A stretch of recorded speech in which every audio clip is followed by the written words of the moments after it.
What is up, everybody? Dorian D. Booma in the house with Dean of Sound4Sound, Session 3, once again. So we got Session 3 exposing Kanye West, Candace Owens, Nick Fuentes. This is November 8th, 2025. And I'm excited to have Dean back. How you doing, brother? Thank you for having me. I'm feeling pretty good today, man. I'm doing pretty well. Good, man. How I didn't even ask you backstage, but I mean, everything. How's everything ever since you told Secret Service you didn't want to talk to them? I think they're lurking, but I have not heard anything from any of them since. So I'll take that as good news. Yep, I'll take it as good news too. But what is up, everybody? So we got the Technocalypse, Val, Diane, Tracing Tales, Mona, Franklin. Over on the Substack, we got Kathy on the YouTube. We got 10 on the YouTube, so people still rolling in. We got Sal Lion, we got DKF Purple, we got Christopher in the house, Carl and Hanny, what's up? D Menace, Valerie Smith, Lemuel, and I can't remember if did I say Valerie? Valerie, you might always get like a double dose, but I'll give you a double dose. So what is happening, everybody? Yes, Dean is in the house, and we're going to confront some of this stuff with the old Kanye West, who I think I just saw on freaking tour in Japan with Travis Scott. Yay or nay, huh? Yay? Yeah. I think that might be right. I know he was looking to move out there for a while. It's funny. It's like Mr. Christian's like doing, freaking shows, concerts, and tours with the guy that pretended to have sex with Satan on a music video. Like, give me a break. Yeah, no, exactly. Like, but that's it. They expect everybody to be that ignorant of their past. It's like one of the main advantages that I think the deep state takes advantage of is our lack of memory, and I'm a victim of it. As you've heard me, I can't remember that person's name. But they do. There's a reason why they do that. They push our memories to the limit, and then they try to sap them dry so you won't remember things like Travis Scott pretending he had sex with Satan. Yeah, man. I don't know if we'll show up. We're just gonna, flow with this thing. Dean's got some stuff to show us. We might even take requests at one point. He wants to show people how to cut and put this stuff together so you can kind of tell, because people ask him for requests all the time, and some of it's kind of simple. Various programs that you can use. It just all depends on what you have set up. I think you might even be able to do it for free with a little program like Canva and figure out some of these things. Because I use Canva for some of like my title tags and stuff like that, so I've paid for it. But there's a free version where I think you can do some of this flipping and stuff like that on there. So just some ideas that we throw out there. But we're gonna go over some stuff. Kanye West is someone I haven't paid as much attention to for a while. He just went and asked for forgiveness by... Yes. Yeah, that was hilarious. What was it, some rabbi dude that he just goes over there and freaking confesses? Yeah, he says that he has a problem with bipolarism and shit. I wish if I could just say I had bipolar to get away with some of the shit I said. No, but he went on an apology tour and... And it's just like there's this one guy who is like, why is it that the Jews are the only ethnic group where if you even suggest anything negative, you got to go on this whole apology tour, and otherwise it's like you're blacklisted. That's it. Right. He says he's done with anti-Semitism. Like, oh, yeah. Do you think they're gonna forgive you, bro? No. And if the Jews do, look at this. I mean, I put this on the title tag. But if people don't know who Nick Fuentes is, you'll get some pictures here. It's this dude right here. He has a podcast, gets into the politics and stuff like that. But anyways, look at this swastika freaking big old chain that Kanye West has on. He's also got like something that he snapped in that makes him look like a freaking vampire, which is like also stupid. And then he introduces Nick Fuentes as the white supremacist. And obviously he acts like they're joking around, but I don't know if they really are in some ways. And then I've never listened. So here's the thing. I'm going to lean on Dean and you guys in the audience a little bit more. And I appreciate seeing Hillbilly Heart coming in. I was just talking to Dean about this. I don't know if we want to have that conversation right now. But yes, I enjoyed that transvestigation. After I did that transvestigation on Dolly Parton, which I'm convinced, that she was raised into it and was born male. I'm personally convinced, and with that transvestigation. But after I did that, people came out of the woodworks, and it was like all of them, and we got into all of these things, and it was like, man, I need to get away from this for a little while, and it was taken away from some of the stuff. However, like Dean and I were saying, we think it's a lot of them, and we think there's an aspect of it that obviously is important, but some of them that's just like we could sit here and debate for days, and we don't have Crocodile Dundee to go up there and do the first check. Yeah, grab whatever jewels they might have in that area to see what you find. But man, they'd be chopping that stuff off. They got to the point now, as I showed in that transvestigation with Blair White, how they shave they'll shave the skull down, so men have that more prominent brow bone. They'll shave that down. They'll shave the jawbone and stuff like that. They do so many fillers and different things to the face and stuff that you can't freaking tell. It's really hard to figure out sometimes. And the worst part about all of that is like your taxpayer money's paying for all that shit 9 times out of 10. Right. It's not coming out of their own pocket. Our go-to do. I like it. What's up, Lima Kilo 17? Looks like a new one. What's up, Maryland? Dolly's a he. I think so. I think that one's pretty legit. What is up, Isriz? Yes, I've been busy with the kittens and the kitties.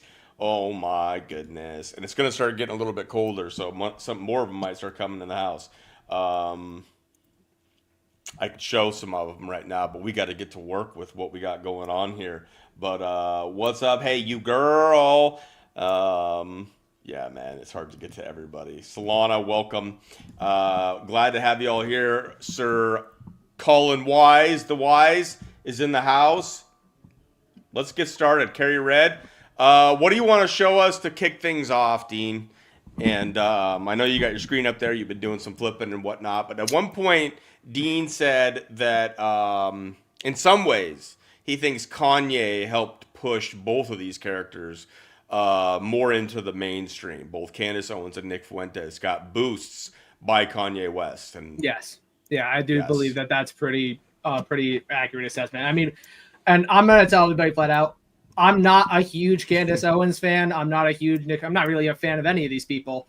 But it's not like I used to be either. It's not like with Eminem or with any of them where I was pretty I used to watch Tucker Carlson every night, right? So. Right. I can have a lot more conversation about somebody like him than I might be able to about Candace Owens, but I can tell you flat out, when Candace Owens says things like a Christian cannot obfuscate the truth, right? It's only fair we measure her by that measure. Like if you're going to say that, then you can't be obfuscating the truth and then consider yourself a Christian. So one of my aims and tonight is going to be to show that there are methods aside for communication that Candace Owens is aware of and is not speaking about, that where she prefers to talk about things like gematria because that appeals to a wider conspiracy-minded audience. But it's also safe enough where it's not going to give anybody hard, credible things like phonetic reversal to show that, this is a provable phenomenon. Right. And the first time I have, and again, a lot of this is going to be my own personal experience. The first time I remember hearing about Candace Owens was when Kanye West and her did a photo shoot. I think it was either about the White Lives Matter shirt or the one that was like just before that. But that is really where suddenly now she is in the mainstream. People are saying her name. Now she's got a Daily Wire gig. And when you think about it, like,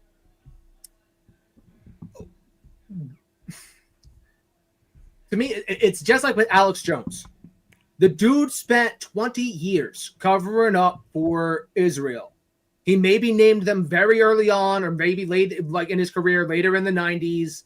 But he spent the majority of the last 2 decades making sure nobody asked questions. Nobody from the conspiracy-minded crowd started putting two and Jew together.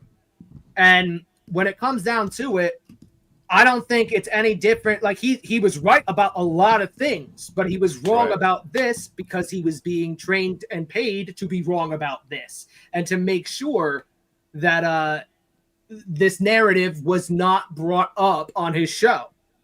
Now, they've lost the plot, they've lost the narrative, and you're at a point where they can't stop the narrative. So what do? They have somebody like Nick Fuentes in place where he is the most articulate debater about Israel. He is nearly right about them 100% of the time. I won't ever say anybody's right 100% of the time, but he is pretty fucking close.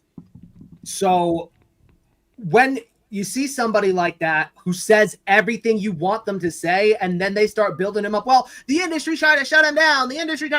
Okay, so how is it that we can say that Alex Jones, the industry tried to shut him down with Sandy Hook and things like that, but we can still say he's controlled opposition? The media blacklisted Jones because they knew it would add to his credibility if they did, right? But you're not allowed to say the same about Nick. To me, it's like in chess, right? You have to be thinking about, if I do X, my opponent will do Y, so I need to do either A, B, or C in response. When it comes down to it, Nick Fuentes is the backup plan for what happened with Milo Yiannopoulos. Originally, the conservative movement was supposed to be all hunky-dory, happy, gay, and like invite trans into the movement. And when that fell back and they realized it's going a different direction, Nick was their guy. Cozy TV was funded by the same dude, and the infrastructure for that was funded by the same guy who did Alex Jones for a long time, from my understanding. Will you pull up that Milo guy real quick? Oh, you just dipped out of the freaking thing. I'll show you guys real quick Blair White, and this is a conservative. Freaking dipped out on us.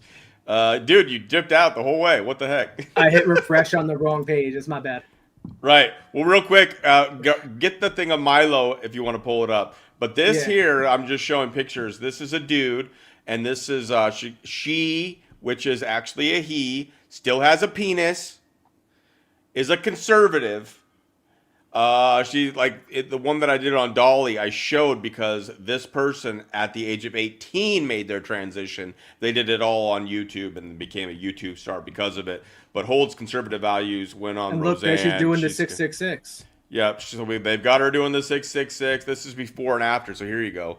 Here's something. This is a little bit more like when he was a boy and transitioned, and she goes through the whole thing on Roseanne. They literally cut her face off and peeled it all the way down.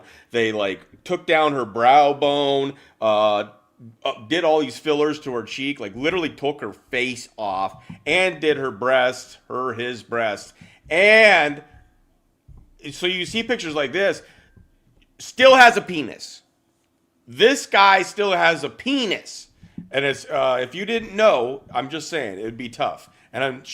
He dates this dude, and then they always question, is he actually gay? And it's like, yeah, he's freaking gay. This is ridiculous. But anyways, so Nick Fuentes came in after Milo. So go ahead if you have that, if you want to pull him up and bring this into the conversation, because if people don't know about this scumbag, and this scumbag is also attached to Laura Loomer, who is questionably Larry Loomer. That's definitely Larry. I would there's a handful of people that I'll go and be like 100%. Laura Loomer was Larry. Michelle Obama was Michael. Joan River didn't just die for nothing. But as far as Milo Yiannopoulos, the most famous Milo Yiannopoulos photo, and he says, "I apologize for this." Yeah, okay.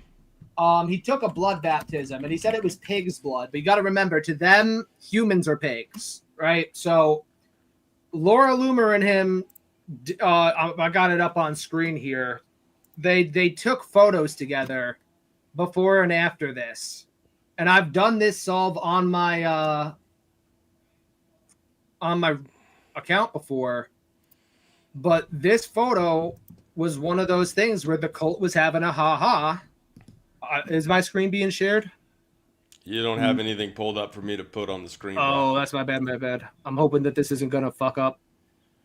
But let's see. I hope you didn't fuck everything up when you went out. Yeah, I was just thinking that we had the audio working. So I'm hoping that won't be an issue. Oh, man, you got it. Okay, so obviously Eminem did that 3 a.m. album, or at least the 3 a.m. song on whatever album that was more of like a horror album, and did the Bloodbath. But this is a common thing I don't know if you can zoom in on one of these pictures. But, I am. I'm just trying to pick my target here. I was gonna grab because you got him doing the 666, and this photo tells you what you need to know about Nick Fuentes, in my opinion. It's one of those things where he can be 100% right about the Jews, but if he's sitting there playing footsies with a bunch of cannibal pedophiles, I don't give a shit. Right. It's that simple. Like he is right about the Jews. I said that already. I think he is one of the most articulate people to debate that point. That's what he's designed to do. Right. But they are saying, so this is what I'm getting a lot of the times. Like, have you seen the interview with Tucker Carlson and Nick Fuentes? Have you seen Tucker Carlson says a lot of things that I like to hear. He knows the game. He knows how it's played, but fuck him forever for what he did on the 9/11 stuff. I mean, there's a million things with Tucker because he's been in the game for a long time with Hannity and all those assholes at Fox. But you have these alternative media heads that have popped up. Candace Owens was known, but then Kanye, helps push these people. It's kind of like Taylor Swift in a way. The country music knew Taylor Swift, but then when Kanye did that bullshit at the award ceremony, all of a sudden she becomes an alternative music star later on, and sets her up for I think she has a clothing line and all kinds of stuff.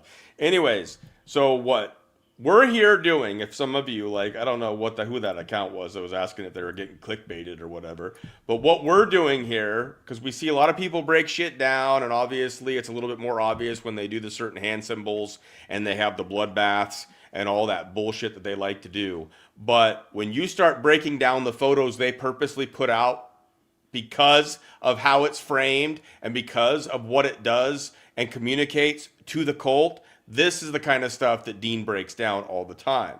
All the different demons that you'll see when you start flipping the photos and doing all these reversals, because to them, as above, so below, they flip everything, inversion, like we were saying, male to female, female to male, gender inversions. They do this shit with everything. They invert and pervert and all this stuff with everything. We did phonetic reversals when we were covering Eminem in session 2. And now we're going to get into some of these alternative media heads, but it also connects into Kanye because Kanye came out early in support of Trump even before the whole cult started to kind of change. Everything's kind of changed this time around. Trump's first term he got hate from everybody. And now I think on this term, he even had some love from Snoop Dogg and some people coming into it. It was just ridiculous how obvious how they all they all kind of flipped because they saw the writing on the wall and they knew it was in blood. Because this is a figure 8 here. Then just fuck off, Lima. If this isn't for you, then just fuck off. And you got a 17 on your name, so you're probably into the Q shit. So fuck off if this isn't your jam. And it's one of those things where I'm all right with people disagreeing with me, but here's the thing, man. They do reflections because the Papal Throne does it. They do reflections because the Rothschilds' invitation. They do reflections because of the cursed portrait of King Charles. Is it really such a stretch to think that they do it in other aspects of their lives? They've been doing phonetic reversal for the last 50 years in the music industry. Is it really such a stretch to think that they could be doing it in other aspects of their life? Right. Every single thing these guys do, there is what they present to the public. So the sheeple just look at it as whatever for what it is, but then they have their own communication ways that they do right out in the public. And we're looking at some of this stuff as if this is all on purpose. The photographers do these things on purpose. Music videos are done on purpose. Yeah, and the way you can prove a lot of this, again, is you can take the photography like I've done with Candace Owens and with a lot of the photos you're going to see here. I was doing it over here with Milo, right? When you look, what are you going to find? You're going to find that they're doing the same symbols everywhere you look. The arrows pointing in, the arrows pointing out. How it's always the same, eyeball over here. It's always going to come out the same.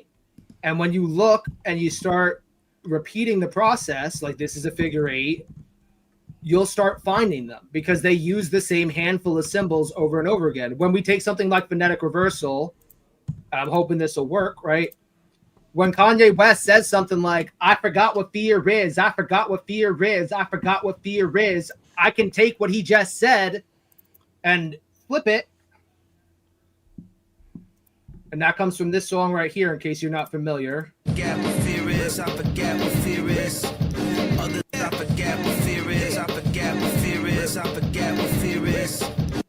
So you can take that clip and you can take it, put it in Audacity, and then go up here and hit reverse. I forgot what fear is. Already hit it.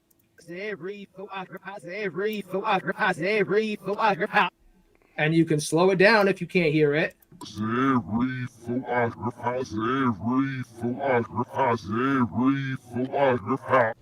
And then you can repeat it and go, say your evil agabai, say your evil agabai, say your evil agabai. And then you can flip it and you can see, does input become output?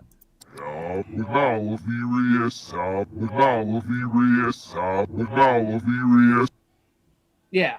So I think it's more insane to ignore a pattern of behavior that's been going on in the music industry that's a repeatable, testable phenomenon that's been going on in the music industry for 60 years. So, like, you know, if you take it and you repeat the process, do you get the same results? And if you do, then that's science. And everybody knows that, like Led Zeppelin, My Sweet Satan 666, right? Like, I say this all the time. Judas Kiss Kiss Kiss is 666 they lose. 666 they lose. 666 they lose. 666 they lose. You can do this with. You can take certain phrases and you can prove your point that they are hiding these things. And like I was saying earlier, when Candace Owens says something like, as a Christian, it is unthinkable that you would obfuscate the truth when it comes to things that could help, you know, bring the truth to people. And then you got her doing the same exact cipher communications as Jeffrey Epstein, the Finders, and everything we discussed on episode 1 with Biscuits. Like, I don't think that it's so insane anymore. Yes, it appears insane on the surface, but I think it's insane to come out here and worship the devil in this manner and take a baptism in blood and just chalk it up to art. Like, no, that's not just art. That's them signaling about Luciferianism in the broader day, where you do have evil eyes spawning right here. You got a pyramid, an eyeball, the wings on the side, and a crown. That's not an accident. That was done with intent.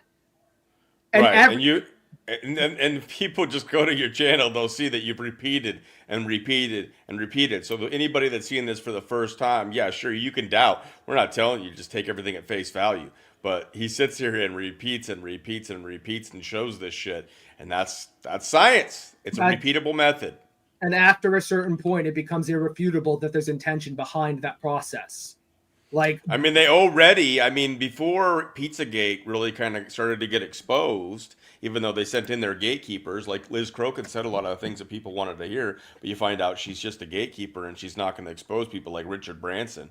But then also the color inversions is another thing. So we're talking about gender inversion to start this off. They invert everything. There's Instagrams and stuff that we've talked about where they're literally just like showing babies and they show them like very like sexualized, but like not like they're like to the profane public that's not really looking for that. They won't even see it, but we see it because we know pedophiles rule a lot in the elite world. They love this shit. They are disgusting. And they use the same languages. That's the key about this, where like right now you have blue, white, green, and black becomes black, yellow, pink, and white. These are colors that they use all the time. Yes, and they only use their photographers. These are people that are pretty much handpicked by the industry that they trust. And these people are trained in this communication that they want communicated other than just showing a photo. And then you've done it on Google Maps where there's images associated with certain locations. And those images to like a normal person just looking at images, a lot of times, like I've told them, like some of the images that he's shown, I'm like, if I just looked at that, I'd be like, that's just a weird photo to post.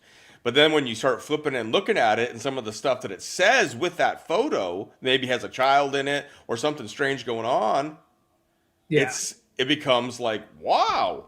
Yeah, it becomes like, how does that keep happening over and over again at these specific locations? And this is another example, like right here, she's got the light blue hat next to the red hat, right? I think this might actually be Nick. I can't really tell from this angle. It's a little pixelated, but It's red, it's light blue and red because it becomes light blue and red, and that's a signal we saw they used outside of Jeffrey Epstein's temple. Her sleeves here, one is green, the other's pink because it's pink and green. And it's when I looked at this is her cover photo from Rumble, right? So all I did was take her cover photo from Rumble and start reflecting it, and we're getting evil eyes, we're getting the infinite within an infinite, and you count how many photos she's doing, one eye, you know, like without trying to repeat because I've already reflected it, but like count the number of times she's doing one eye symbols by covering up the photos and layering them. This is basically a collage of all the different times she's gotten away with doing this kind of symbolism.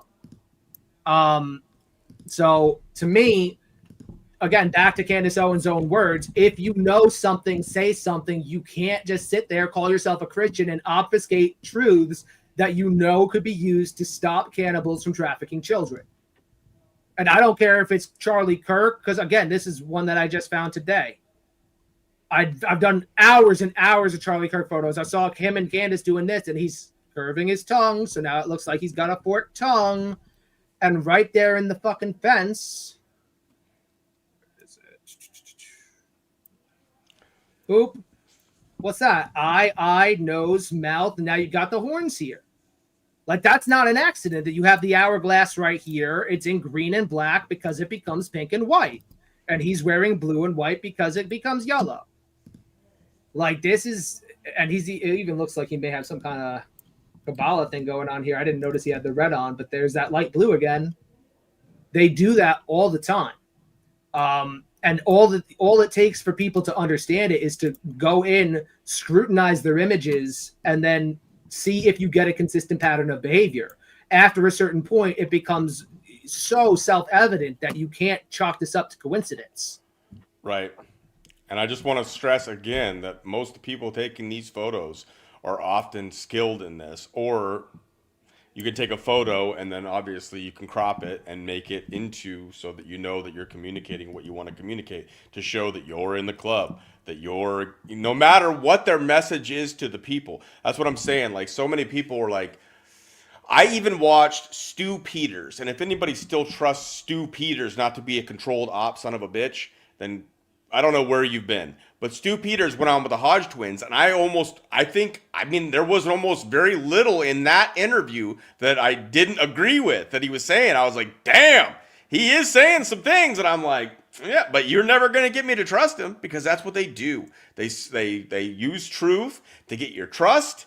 It's just like I've said with, I think I was talking to you, Dean, but I'm like, all a person has to say, Jesus Christ is my Lord and Savior, and then all of a sudden the Christians are like, amen, and they just follow them willy-nilly, and they never question him again, because that man's Lord and Savior is Jesus Christ.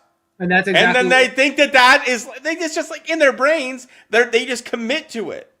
That's exactly what happened with Milo Yiannopoulos. I mean, and this is what I was talking about before. Milo Yiannopoulos got uninvited from CPAC. He got uninvited from CPAC. Why?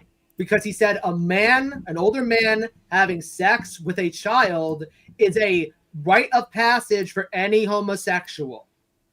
All right, which is a sugar-coated way of saying that homosexuals reproduce by having sex with kids. Okay, and that's why he got uninvited from CPAC, and it was then, because he had already signed off at that point, his job became to groom his replacement, was Nick Fuentes. Enter Nick Fuentes. And all of the Indian pedophile that got kicked out of the movement because he got caught sexting and baiting younger boys from the conservative discords into his movement. But you got people like Milo and Laura in your America First movement. That tells me right away, if your career started with people like this, there's a good chance you're not gonna save this country. And people can go, well, he didn't know. I argue he did know, and I know because when he came on Gab, right?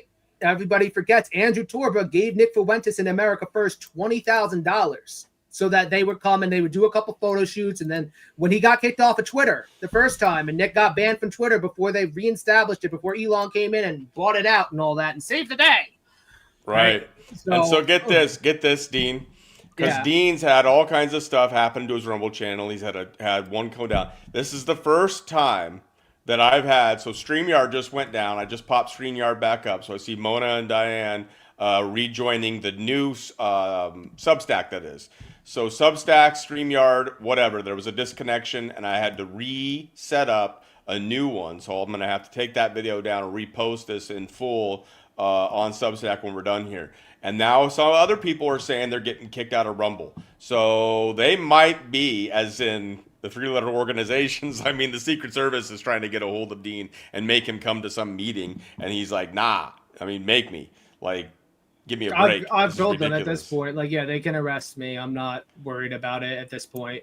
And this is something I said when I was on my hike today. I was doing a recording I haven't uploaded yet, but when you come out the gate with threats like "we'll break your neck," I say in phonetic reversal, suddenly getting arrested doesn't hit quite as hard anymore, because I've already understood that I'm willing to put my life down on this. I'm willing to die for my beliefs, and what they are is that Jesus Christ is God, and that covering up cannibalism and child trafficking will be the end of this world.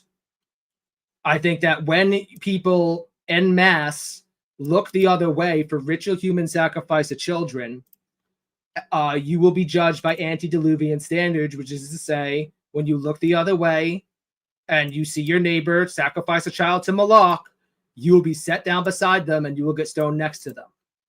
And I don't think that should be any exemption for people in the media who have spent the last fucking 2 decades, longer if you go back to the Finders, which everybody should, but longer than that, covering up ritual human sacrifice of children, because Epstein wasn't the first. He's not the last. And it's one of those things where when you have people like Milo who can just get up and say, well, now I'm a Catholic, I'm a reformed gay. Really? Have you come out and named all of those child traffickers you saw at Hollywood parties you mentioned you knew on Joe Rogan's podcast? No, you fucking haven't. No, you fucking haven't, because you're a poser. You're a fraud. And I don't... I just want to add this. When Nick Fuentes comes out, there's a man named Joe Radio, and my big beef with Milo is that Milo, knowing names of Hollywood child traffickers, came out and went against this guy, Joe Radio, because when he was working at a summer camp, there was a kid who had an untucked shirt, and he tucked the shirt into the pants. It was like the half tucked in, half out. He tucked the shirt into the pants, and he tried to make that out to be like Joe had inappropriately molested that child. Right now, that's bearing false witness. If you're a Christian, how can you condone that? Right? And then Nick, who's the big Catholic, right? He comes down and doubles down on it on Gab. So when I say Andrew Torba paid Nick $20,000 and then he came on to Gab and started acting a fool, I remember that. I remember how him and Milo went after dissident soaks and how they went after the nice guys, and then they adopted all their talking points and then mongrelized them into a more publicly palpable method of persuasion. And that's my big problem with a lot of these people. Milo, Nick, they all don't believe the things that they're saying. They're getting paid to say the things that they're saying and to make sure that the conversation stays most carefully steered in the direction they want to go. Exactly. And so we were saying earlier, a lot of these people are saying the things that people like to hear, maybe in a conservative movement or whatever. I tend to be more conservative, got my faith in Christ.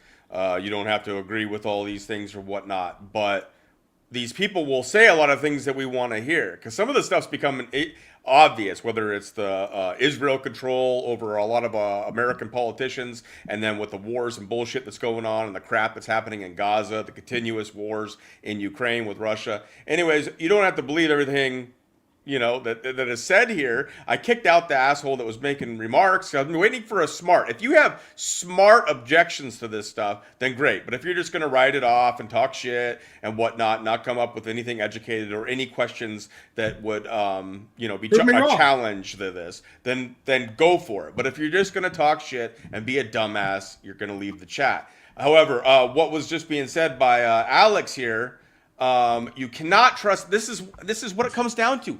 The system is built now in a way where they have such control that there is no fucking way they're ever going to take a chance that a Joe Rogan, Tucker Carlson, even down to a smaller level, Candace Owens, Nick Fuentes, they're never going to allow them to say something that would compromise. Or if they do, it'll be the one and only time they get away with saying it, and then They're done, and they don't need him anymore. They've got 1,000 others ready to go. A lot of degenerates, just like this Milo son of a gun. And then they'll bring him in. Just like Milo went too far, and he's still out there, but they brought in a guy that's a little bit more palpable for a lot of people in Nick Fuentes. But he's no really different. He's just better in the public.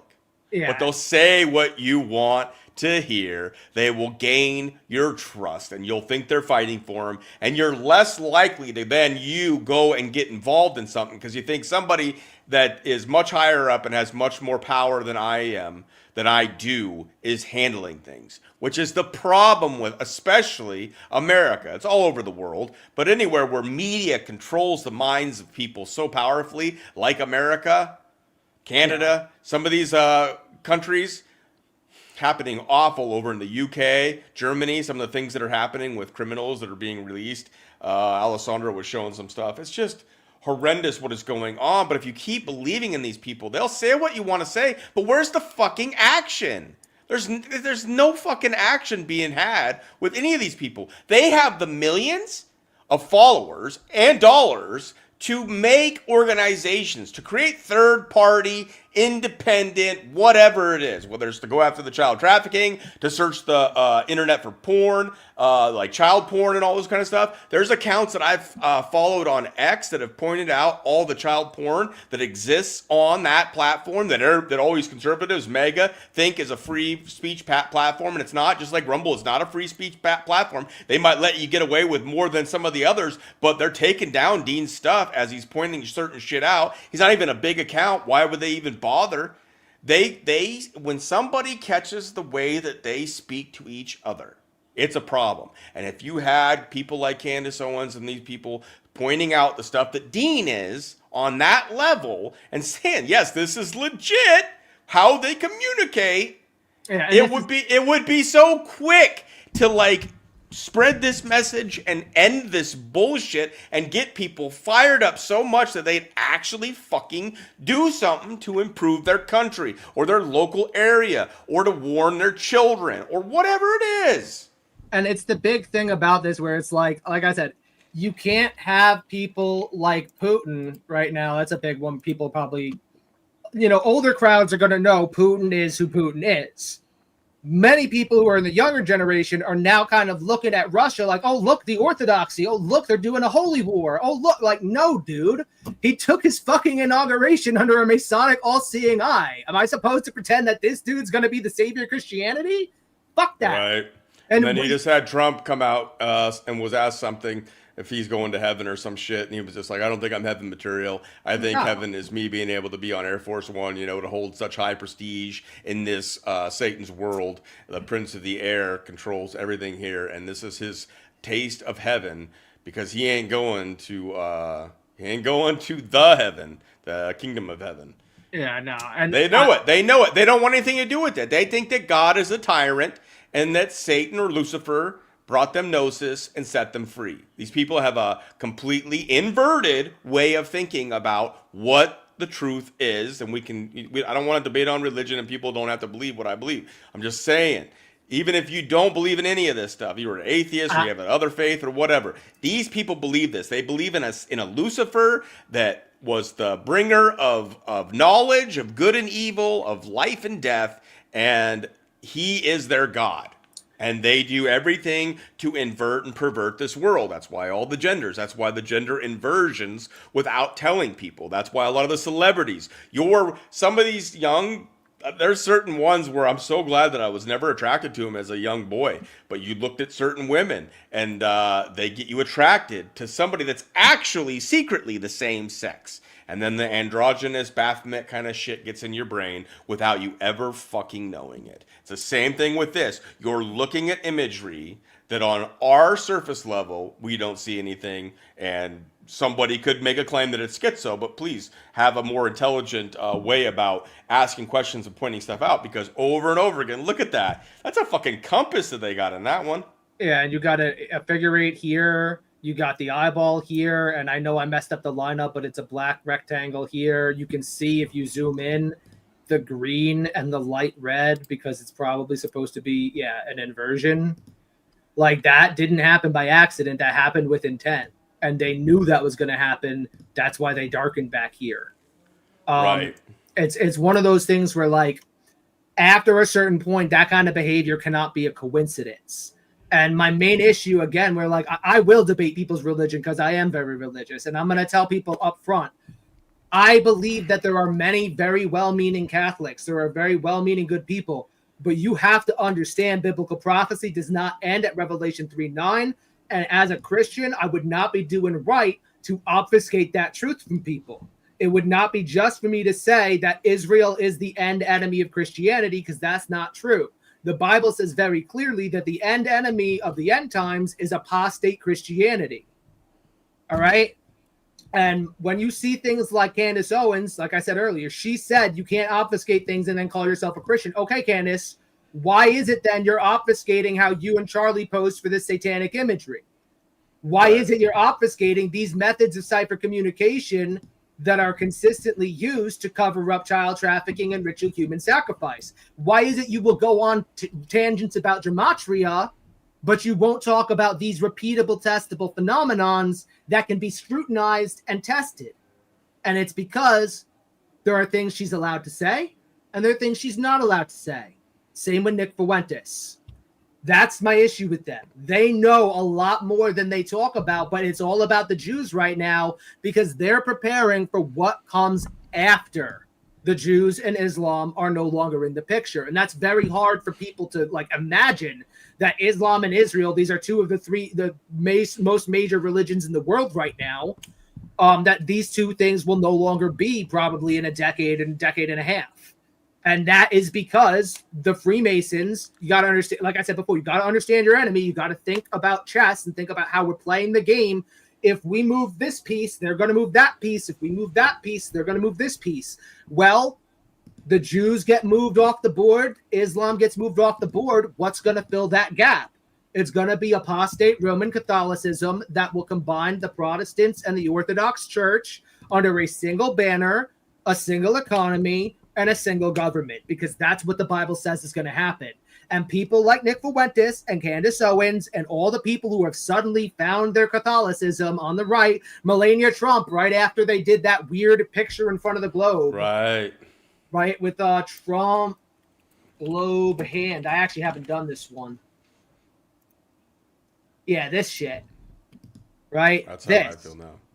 Yeah. Right after they did this, where he was going to meet all the Muslim countries and he went to Israel and he was trying to do like an Abrahamic world tour. He did a pit stop at the Vatican, and then Melania Trump comes out, oh, by the way, I'm a Catholic. It's all pushing towards that. After these two are gone, what comes next? And people have a very hard time with that because, like I said, when they do things like this is idolatry. He really believes himself to be a god. They all do. Donald Trump is a lot more obvious in those when he's, putting golden statues of himself in videos like Trump Gaza. But I haven't done this one before. I don't know if it's going to do it or not, but I'm curious because you got blue, white, pink, yellow, black. Like, the colors are hitting. Right. So flip it and see. Interesting. And this is why I love working with you, man, because you can just do stuff on the fly because you see things that, because you've been doing this for like 10 years. If people haven't watched the first 2 sessions with Dean, you got to go back and watch them to understand some of this information. I mean, you don't have to, but you're going to want to because we go over a lot more stuff. And so we're cutting right to it. Somebody earlier was saying this is kind of an advanced course because you got an advanced guy that's been doing this for a long time. And there's a reason why a small YouTube or a Rumble channel that had less than 500 followers, I think, when you got contacted by the Secret Service. Yeah. Yeah. There's certain reasons for this. Now, maybe it's some of the things you said, but there's people that are saying this stuff like crazy. Like I said, if the Secret Service takes Dean in, all we need to do is get that video that Biscuits played in one of our Digital Dojo variety show-yos, and it shows Pelosi, Maxine Waters, all these asshats calling for insurrections, calling for violence, calling for when does it say a protest has to be peaceful? That fucking Cuomo dumbass. Yeah. Yeah, Chomo. What's the name? I can't remember his first name. He's the one that faked that he had COVID and all that shit, and it was so obvious when he came up out of his basement.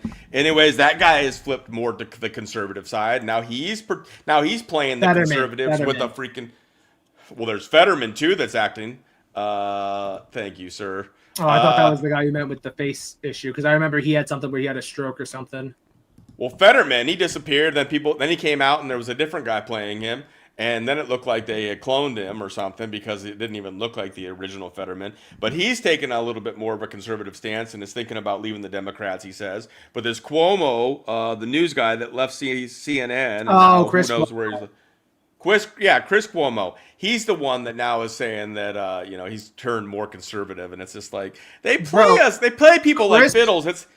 Chris Cuomo was the guy who begged you all not to look into Jeffrey Epstein's flight logs. He said.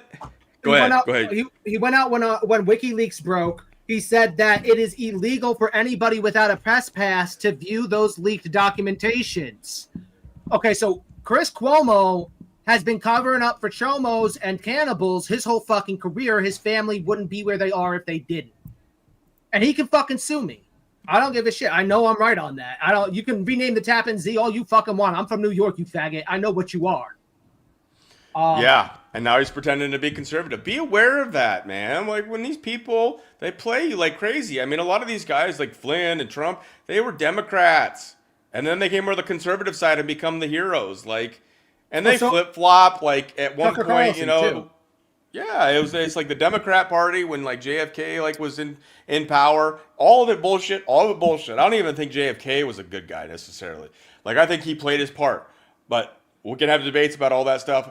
Whatever. But they flip-flop back and forth between the Democrat Republicans being the more like sane party. But now it's going from the lunatic left extremism to lunatic right extremism. And I'm almost more scared of that because they're going to do it in the name of Jesus Christ, or at least in God, and it'll be framed as though it's happening in the name of Jesus Christ. And you got to remember, they can probably only get away with so much. However, the Catholic... look at it. They've got gays and trannies preaching in the church. All right, so they can get away with a lot. And I got to warn people, this end times religion that is wrote about in Revelation, this apostate Christianity, appeared to be so holy on the surface that even an apostle of Jesus Christ bent down to worship at it. He had to be told not to by the angel who was revealing these things to him. So you got to remember that the devils, these Luciferians, part of their game is that they can be evil and they can appear good. They do this quite frequently. And again, a lot of people, they want a hero, and that's like what Albert Pike said. When the people desire a hero, we will provide one for them. Yes. And that's what, like, and look, I voted for Trump. You can believe what you want. I did too. That's how I was hopeful for Trump. I thought, wouldn't it still be better to have Trump in? And yet Trump has done more for Ukraine in that war than Biden administration even did. Now, Biden was a disaster, of course. And then I think the hope that Trump would return pacified people. And then the idea is, well, can you imagine if Kamala was president? Well, knowing what we know now, that Trump is not doing basically anything he said he was going to do, or some of it might look like he's kind of doing it with ICE and removing some illegals and stuff like that, it seems like he's not fulfilling a lot of the promises that he made on the campaign trail. But it's still pacifying a lot of people because his idol worshiping MAGA and Q and all these people online will have you still believing in him, so the pacification continues. It's just like COVID. If they would have kept this lockdown, maybe we would have grown some balls and some fucking hair on our chest, like men, women, whatever, do what you got to do. But maybe we would have actually fought back. So if a Kamala comes in and we have another shit show like we just had with the Biden administration, maybe people actually fight fucking back. And so they keep pacifying us. And then they can still bring in a Trump. And now he is doing even worse things in a lot of ways than what we just saw with the Biden administration. And I don't agree with the liberal left side at all. I feel better with a Republican in there. However, as I keep watching this, I'm like, oh my God, he's getting away with whatever. He just promoted with RFK Jr. a weight loss Ozempic. drug. Yep. What the heck is going on? It's one of those things where they're bragging about how they got away with it. They're bragging. They're doing. This is one of those things where they're being so obtuse because they're testing how well somebody like Nick Fuentes can control the narrative and keep people from doing what they should do. Which, again, there's reasons why I'm getting visited by the Secret Service. What people should do is repent, find Jesus Christ, be more afraid of God than they are of government, and hold these people to account.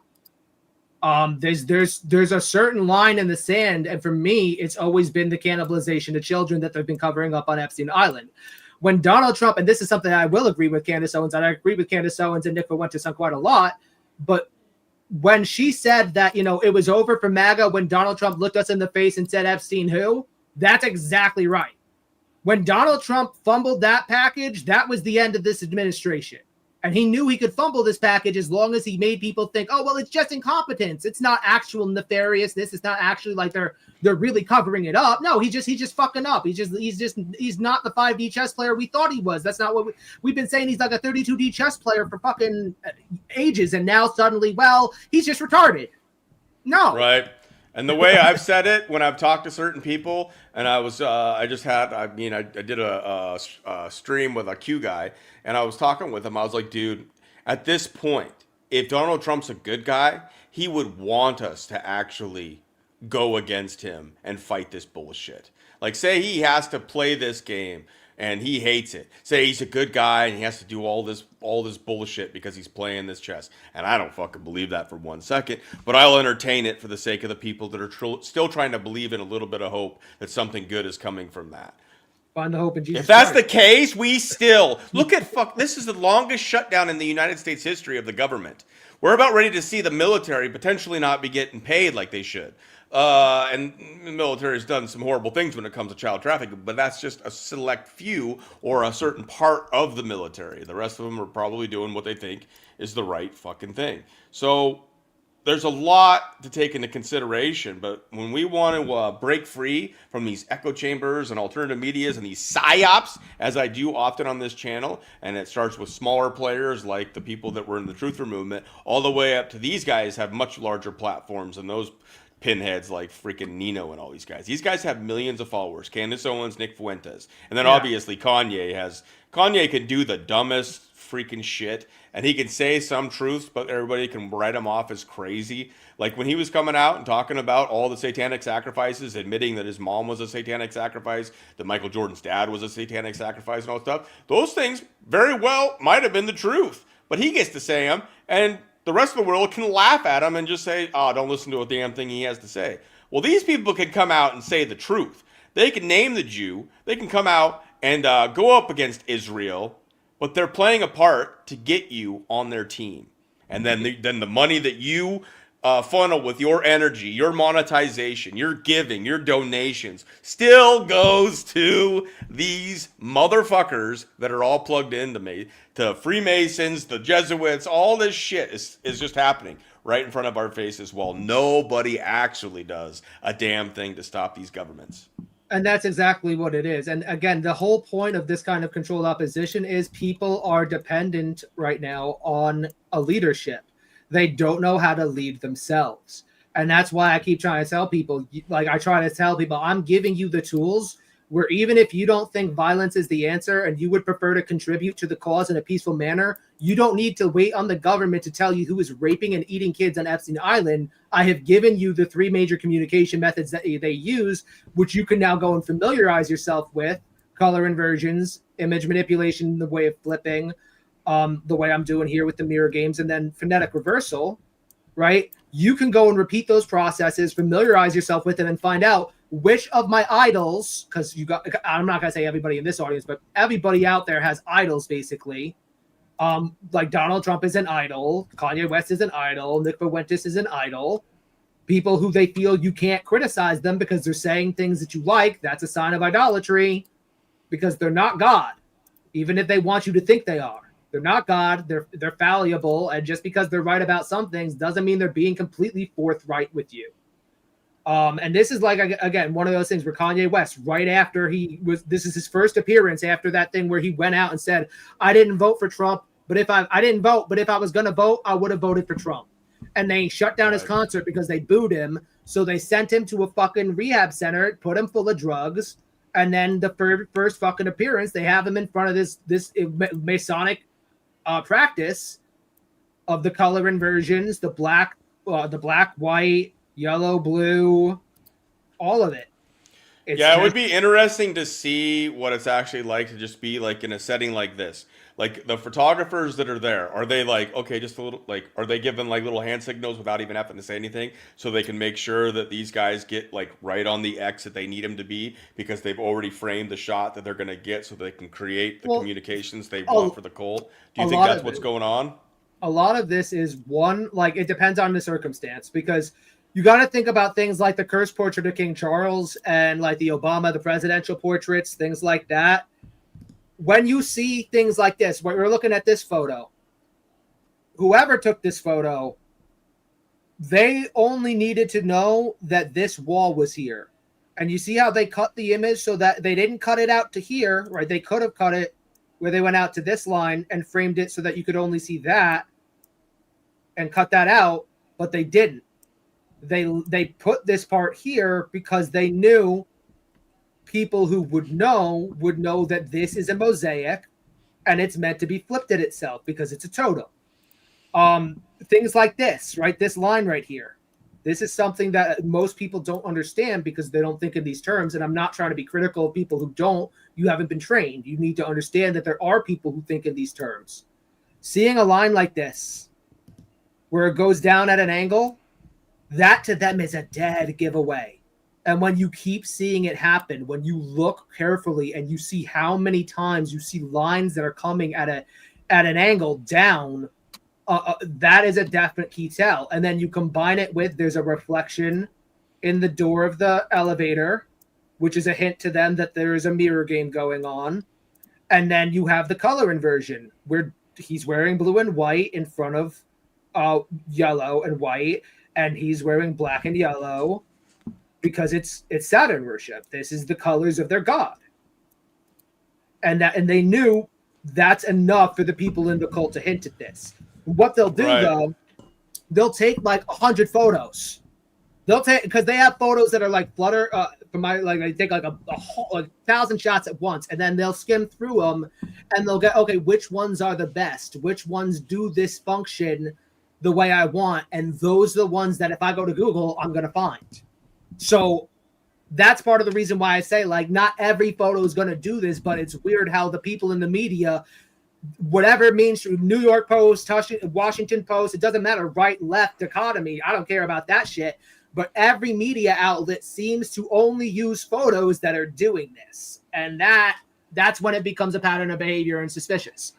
That's why I can go off on Nick Fuentes for more than like 6 hours about how every photo of him on Google does this shit. Right. And then just real quick before you go back, that one photo with Trump and Kanye, that's significant because that was like right after Kanye went off the reservation, if you will, when he was spouting out a lot of truths. And then I think there was released text messages between him and his personal trainer or some shit, where his personal trainer was saying that, send you to zombie land.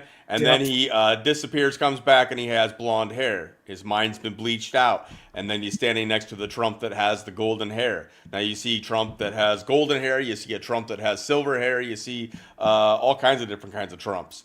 So we don't even know if it's just one Trump that's playing that role or how it freaking works in this game. I think it's one of those things where, like, even though the golfer Trump does look fatter, but maybe it's just because he's not wearing a suit. Yeah, he's wearing a different set of clothes. But I think it's one of those things where, like, you could definitely, and this is one of the things where I was talking about earlier, like, there are a lot of theories, like with the MTF stuff, right? I would believe things like Michelle Obama because Joan Rivers died for that and because she did the monkey on Ellen DeGeneres and her penis popped out, right? Things like Laura Loomer being Larry Loomer. When I see, like, certain people I definitely get that vibe from, I would be willing to entertain that thought and look at stuff. When I see it, people are going, it's every single celebrity. No, that is not the case. Because you got to remember, yes, it is something that these people do, but there are different factions within these organizations. The pyramid is not one solid block of them above us and then we're at the bottom. It's like we're at the bottom and then there's 100 different blocks that make up the top of this pyramid that are all at different levels of the pyramid, you know? Right, and they seem to like really love homosexuality, like Bohemian Grove and all that kind of stuff is said to be like all male. They love, and then even in the hip hop industry, you got all these hard motherfuckers that seem like they're all hard, 50 Cent, and like it's like an initiation thing where if you're gonna play the game, you're gonna take it, you know where. They don't mess around in this anymore. If they have full control of the militaries and all of the secrets of the world. They used to say it in the Truther movement. They have all the truth underneath the Vatican. They have all this gold. They've taken all the wealth of all this stuff and all the intelligence. And the Freemasons own all the secrets and all this kind of stuff. If they have the technology, the military, and all the power and money to make people do whatever they want them to do, how would you ever stop it? And that's why the Bible, it makes it, to me, just makes sense. I mean, he's the prince of the air. Satan has this time, which seems like a long time in human terms, but it ain't that long. Like his days are numbered, and he gets to do this. And if you fall for it and you don't fight back or you don't participate in the exposing of it or whatever you want to say, like that's all we can do is get this, try to find a way to reach more people, and then actually do some action.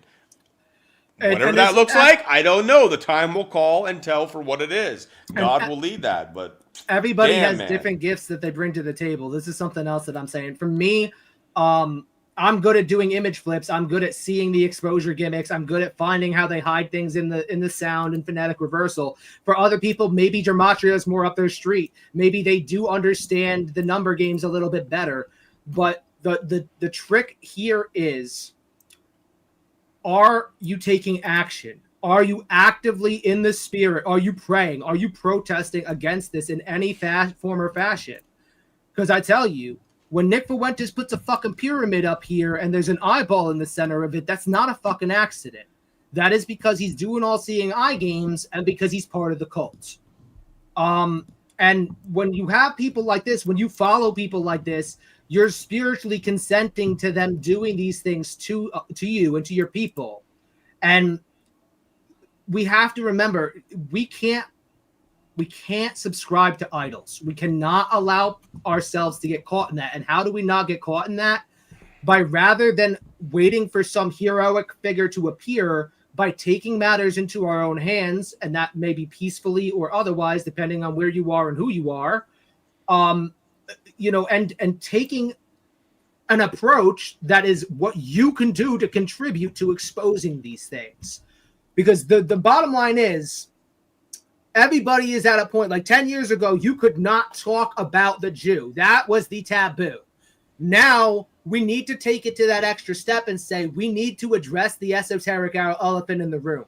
That there is a definite satanic aspect to all of this, that everybody seems they're willing to throw the Jews under the bus so that people will not talk about this part of what's going on. And the Jews, again, where did they get a lot of this from? They got it from the Kabbalah. They got it from Jewish mysticism. What would there might be a lot of Jews that go down almost as scapegoats at some point if we do see a turn on Israel, because some of it's becoming so obvious and people are getting so pissed off and frustrated. I mean, doesn't there have to be destruction to build the third temple or whatever? I had a friend of mine I won't get into his last name and stuff, but I had a friend of mine who was a Jew, and we were good friends for a long time. We're basically brothers. We went to middle school together, went to the same private school. And these are true stories. He may relay them or deny them at this point because I don't, know where he stands. But I tried to warn him and his family that if they allow ethnic extremists to promote things like what Israel's doing, if they allow an ethno-state to commit a genocide in their name and then still stand with that ethno-state after the fact, then no, that's not like a pardonable thing, and people are going to react accordingly. And I said, when you have a situation where you have a very small section of religious extremist Jews doing these things like Shabbat synagogue with the sewer tunnels, but then all of the Jews come in to defend people like Rabbi Shmuley, except for like a handful of Hasidics, right? When all of the Jews across the board are preaching for this ethno-state and the actions that the ethno-state is taking, well, you're not going to make it easy for the Gentiles to differentiate, because if you're not going to do any in-group policing, you can be sure as shit the out-group will not be giving that consideration that you didn't give. When you conflate terms like Zionism and Judaism and you say these are one and the same, people are going to take you at your word. When you start calling people anti-Semitic because you criticize Zionism in Israel, well, now it's every Jew is going to be considered a Zionist, and everybody who looks at Zionism in a negative light is going to look at Jews in a negative light. And I lost a friend and a brother because I refused after October 7th. I told him the Jews knew about it. October 7th was Israel's 9/11. He goes, yeah. I said, yeah, as in they bombed and killed their own people as a justification for genocide. And as a Christian, I can't abide by it. I don't care that they're Muslim. But, you know, like I said, it's one of those things where when the Jews finally get this Revelation 3:9 moment, they've been told, but there's a Jewish thing, a myth, right, about golems. Why are you not supposed to make a golem as a Jew? Do you know? No. In the golem mythology, it's kind of like how God took dirt and then breathed life into it, right? So the Jewish mythos is when you make a golem, you risk that golem becoming self-aware and end up being your destruction. Now, some people could argue clones and other things like that, but to me, it's a little bit less technical than that. Freemasons are the house niggas of the Jews.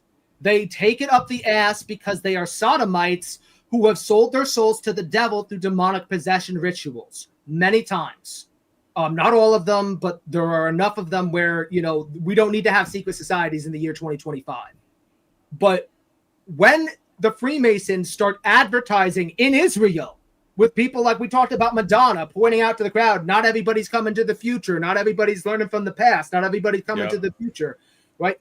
That is a clear tell that the Freemasons are telling you the golems that you have created are going to be your destruction. When you have Albert Pike, a 33rd degree Freemason, tell you in his letter to Mazzini in 1871 that the Third World War will be about the Islamic Arab states and Zionist Israel, and they have to be mutually destroyed to bring about a religion for the one world government aftermath, that's part of the plan. And so, and this is my whole thing. Like, I grew up with people, like a lot of my friends when I was growing up were Jewish. So I definitely empathize with a lot of these people, but flat out, like when you have, and my buddy Reed, he had his bar mitzvah at Jay-Z's nightclub. You think I would have known, but I was a dumbass back then. I tell people I was a limp-wristed, I'm a former faggot, and it's something where, if not for Jesus Christ, I would be a very different person. And that's one of the reasons why I think, like, I can look at somebody like Milo Yiannopoulos and be like, that guy's a faggot. He still takes it up the ass. He hasn't changed a damn because his fruit's the same as it was. It's just packaged different. But he had his bar mitzvah at Jay-Z's nightclub. His dad was like Jay-Z's defense lawyer or something. I don't fully understand it. But one time we had to go and house sit for his mom, and she had Sacred Geometry, the book, like noted up. And I made a point to take pictures and show it to him.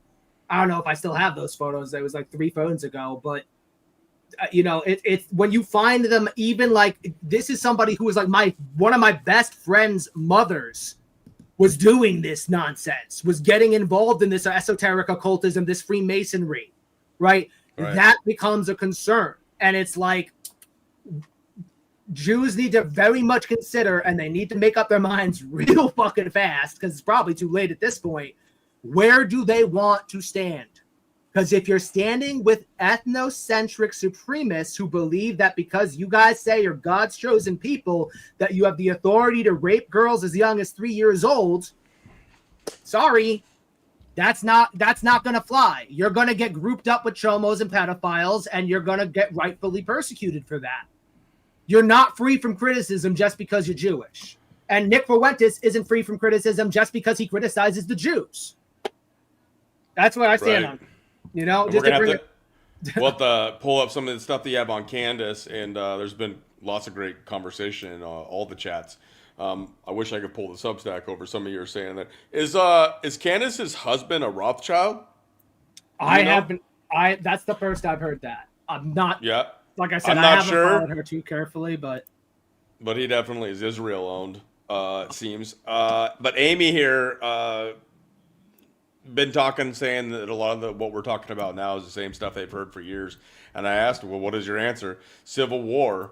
But I think they have all this figured out. So what I've been following as far as like guys like General Flynn that kind of started to blow up a little bit when he got persecuted. That put him on the map. People fell in love with him on the conservative side. He's fake. He's Seven Rays Flynn. He said an occultic prayer in a Christian church. Anyways, guys like General Flynn and Ivan Raiklin are the people that are at any moment prepared to lead the Civil War charge from the conservative side, and they are fake opposition. They are frauds, just like we're pointing out with these characters here. They are the people. They have this stuff mapped out. They've thought of everything that could possibly go wrong because these people have nothing better to do than 24/7 be paranoid as fuck and try to figure out any way that their system could crumble or be taken down. So Civil War, I mean, at least we die on our feet, I guess, but then it's going to be hell for a lot of the children and a lot of the people that we need to protect. But if we do a civil war, it's going to be led by the opposition. That's the problem. If we're not awake enough, we need to like not follow guys like General Flynn and Ivan Raiklin into any charge, because they will lead you into an insurrection and a situation just like J6, where people, real patriots, will get arrested, and then the fucking criminals will still be set free. And General Flynn and Ivan Raiklin will have done their damn job. That's like Nick Fuentes. He was at J6, and then suddenly he didn't get arrested? These guys are all at J6, and they have influence that would have brought people there, and these people do not get arrested. I mean, like I keep pointing out, Ann Vandersteel, one of General Flynn's like most valuable assets in social media, was literally in the Capitol. Simone Gold went to jail, but in that way, they made her out into a hero, and she grifted off of it, probably sat in a nice situation there in jail, and then came out and was bigger and more popular than ever on the conservative side because of the persecution for all that shit. Yeah. Well, Vandersteel went in there too, and she didn't even get it even called. And like grandmas that literally weren't even in the vicinity, that were just in the area, got fucking arrested. And this was crazy. January 6th is one of the main reasons I got off the Trump train, actually, was because straight up I almost went to January 6th because I did too. I was excited. I was fully Q-tarded at that time, and I was like, fuck yeah, they're gonna arrest them all. It's gonna happen. You're gonna get a front row seat. Yeah, but no, what happened, man? I happened to go to Florida, and we were talking about taking two separate cars at the time. And I hadn't heard about January 6th when we left for Florida. Me and my buddy were on vacation, and he had to go to work. Otherwise, we would have stopped at January 6th on the way back, and we were using his car, so I didn't get the chance to do it. But I found out after the fact that I'm very glad I didn't go, because it was people like me that they were trying to rope in. It was a Pied Piper, and the evidence is the fact that Donald Trump could have pardoned them before he left office. Joe Biden rubbed it in your faces by saying that he preemptively pardoned people, right?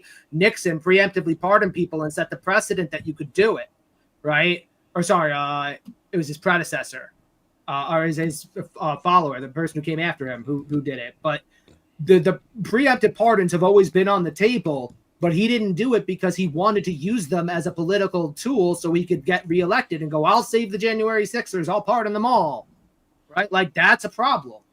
And I always say that the January 6ers, what they should have done was gone in with guns and cleared house. If that was what happened, the whole world would. They got prosecuted without doing that, as if they did do that. Yes, exactly. At the time, and we should never forget this, that there were Democrats and assholes and dumbasses saying that J6 was worse than 9/11. That is fucking ridiculous. Yeah. No, it's one of those things where it's because they know there's an emotional attachment to an event like 9/11. So if they find a way to tie the two together, then people will do that, you know. And But this is again like right here, you got this one piece of orange, right? And then you got the blue and the black. And it's like, it's because it's a color inversion. And she knew that when she did that. And you can also note it's from light to dark. And she's got the light side of her face and the dark side of her face. She's got her bangs down on this side, but and they're back on this side. And it's subtle. And it's because of things like this where you're supposed to take her, probably, I haven't done this before, but probably supposed to take her from like right down the gap of her teeth, cut it out to here, and then make a different image with her, because that's what alchemy is. And these people are alchemists and astrologers. And until you understand the religious obligations of your enemy and the methods in which they are obligated to communicate, it's going to be very difficult to get past a lot of these deceptions, unfortunately, because that's the main method. This is a religious war. This is, you want to talk civil war, this is a crusade. This is a crusade. And right now, Christians are flailing on their ass, losing because they refuse to acknowledge the methods in which these Luciferians use to deceive the flock. And by and large, they're all cultivating a Catholic Church that has already declared via Pope Francis, they want to worship this. Everybody worships the same God. Love. Bro, pull the regular photo next to this. That's crazy how it looks when you've. Yeah, it's because it's supposed to, like I said, now she's looking right at you, right? It's part of that.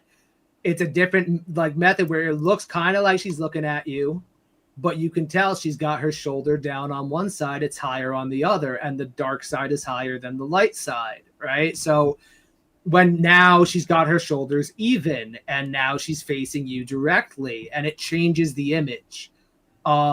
And they've made this, they do this so frequently. I can't stress it enough. So weird looking. Yeah, and it's like I said, it's all about knowing the signals, knowing that there are color inversions that they use, knowing that this comes from the Baphomet. This is about like the gimmick I showed you in Biscuit, where half the face is light, half the face is dark. The horns are a little bit higher than the other horns. Right? This is a trip, man. But that's that. Yeah. And if you notice even more carefully, her teeth are fucking making a figure eight. And it's things like that when most people aren't going to see that, because it's like most people don't know that a figure eight is significant to a Luciferian. They don't get that the infinite is the real God that they worship. But notice right here above her hair, what's happening? We're about to get another figure eight.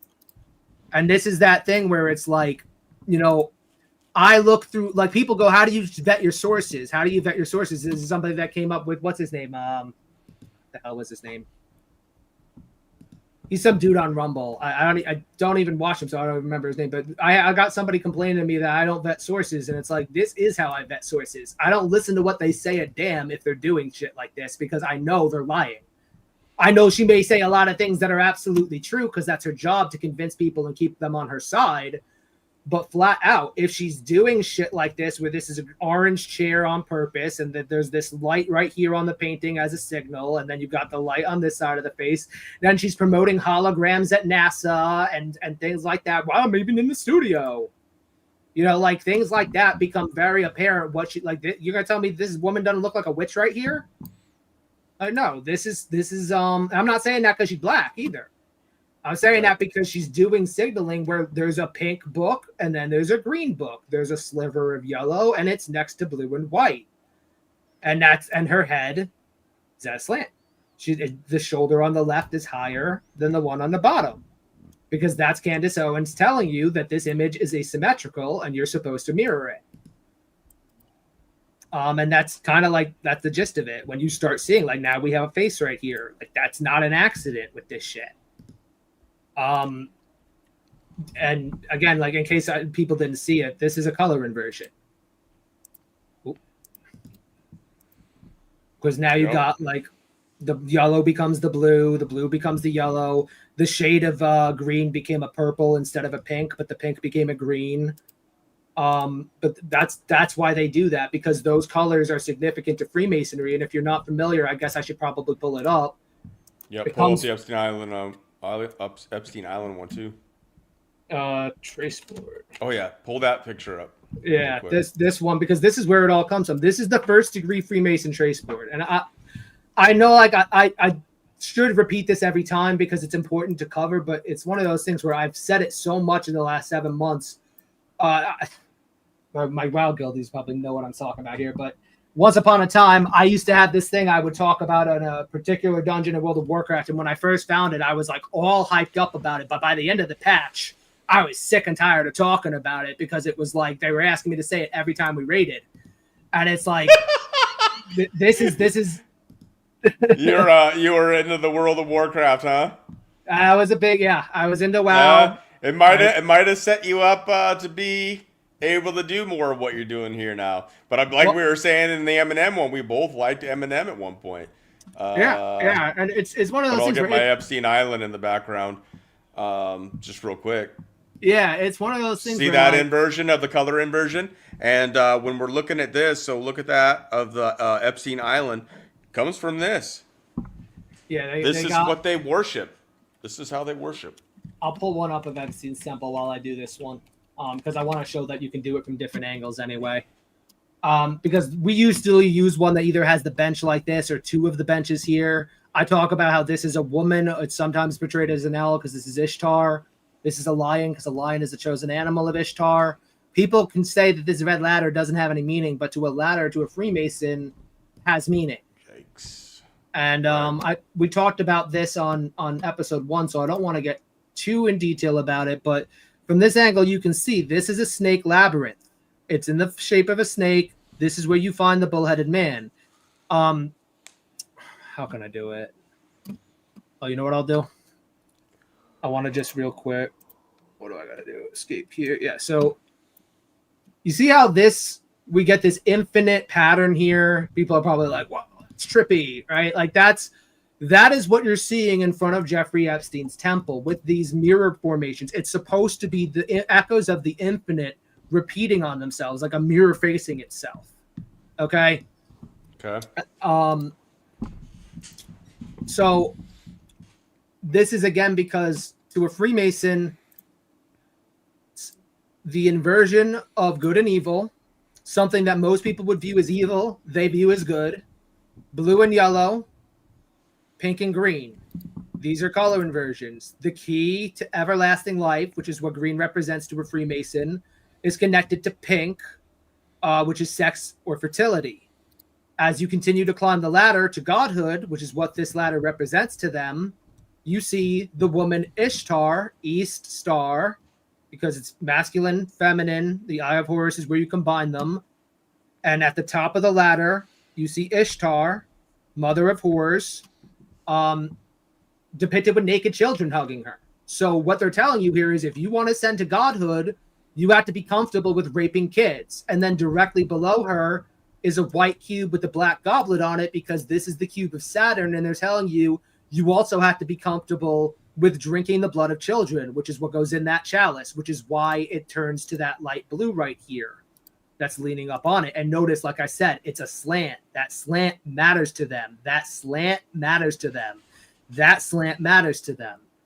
These kinds of like the arrow pointing up, the arrow pointing to the side. You're probably supposed to take this. I haven't done this before, but you're probably supposed to take it something like this.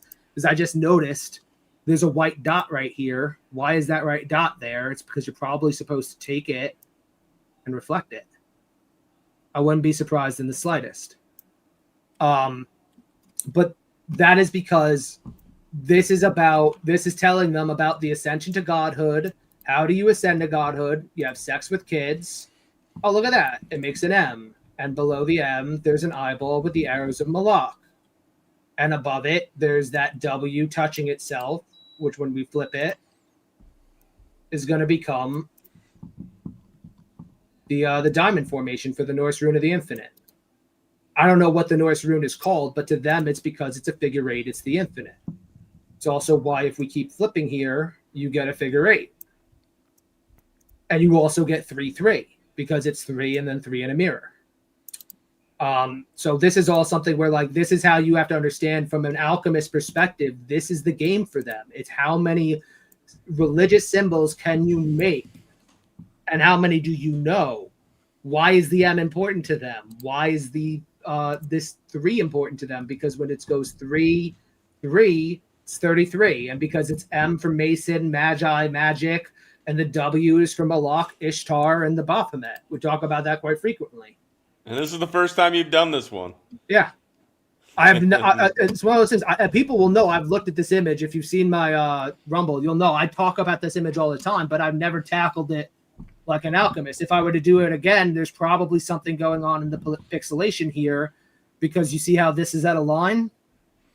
You're probably supposed to take it from like, I don't know what, here, and then out to here, probably. And the reason I think that is because if you look, this paper goes from a lighter shade of white to a darker shade of gray. Just like right here, it's a lighter shade of white and then a darker shade of white. There are hints that people who are familiar with this kind of image manipulation would know to look for. And I'm not right 100% of the time. I'll admit that, but that's because you can't be right 100% of the time.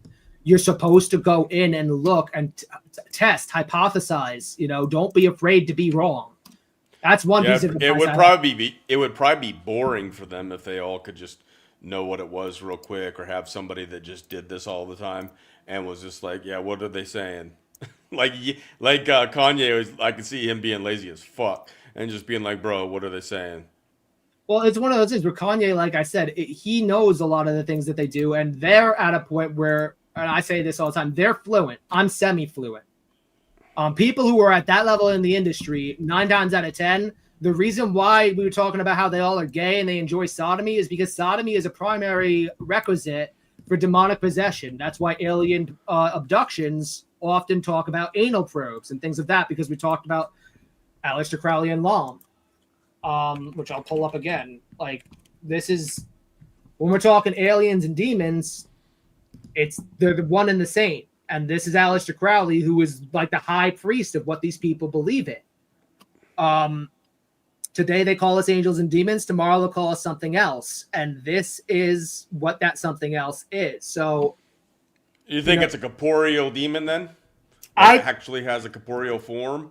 I don't think most cases. I think that will happen soon. That's one of the things they're previewing that will happen. That's one of the things CERN is working toward with things like the Gothard Tunnel and stuff like that. But I think by and large, because Aleister Crowley, the most proficient high priest in this cult of Thelma, this cult of Lucifer, Ishtar, Saturn, whatever you want to call it, they all say that this was the only demon he managed to summon to the physical realm. So I don't believe that they have ease of access to these things, but they do use drugs like DMT and, yes, adrenochrome and things of that nature to get themselves high and to spiritually commune with these demons, who then they allow into their being, such where you can see people, like I caught that interviewer interviewing Tupac, and they were having a conversation about false gods while having a conversation forward. And in the conversation forward, he's saying, I've worshipped every god there was, right? And he's talking about, you would not know that he's talking about Lucifer unless you flip it backwards and then you see, he's actually signaling, and they're having a live conversation. So no, I don't think that was scripted. I think they have some kind of possession. So there's got to be a reason they buy into this, right? So I think it's because they get possessed, they build these alter egos, and then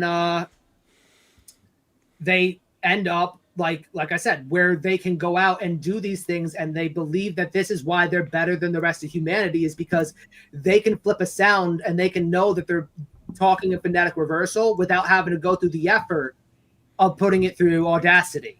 Like what I do when I come over here with this. And you were talking about Tupac, but we got 3Pac in the house, and at some point he's asking, what if you flip the card north on top? That's, do you see anything in that? That is something that they do.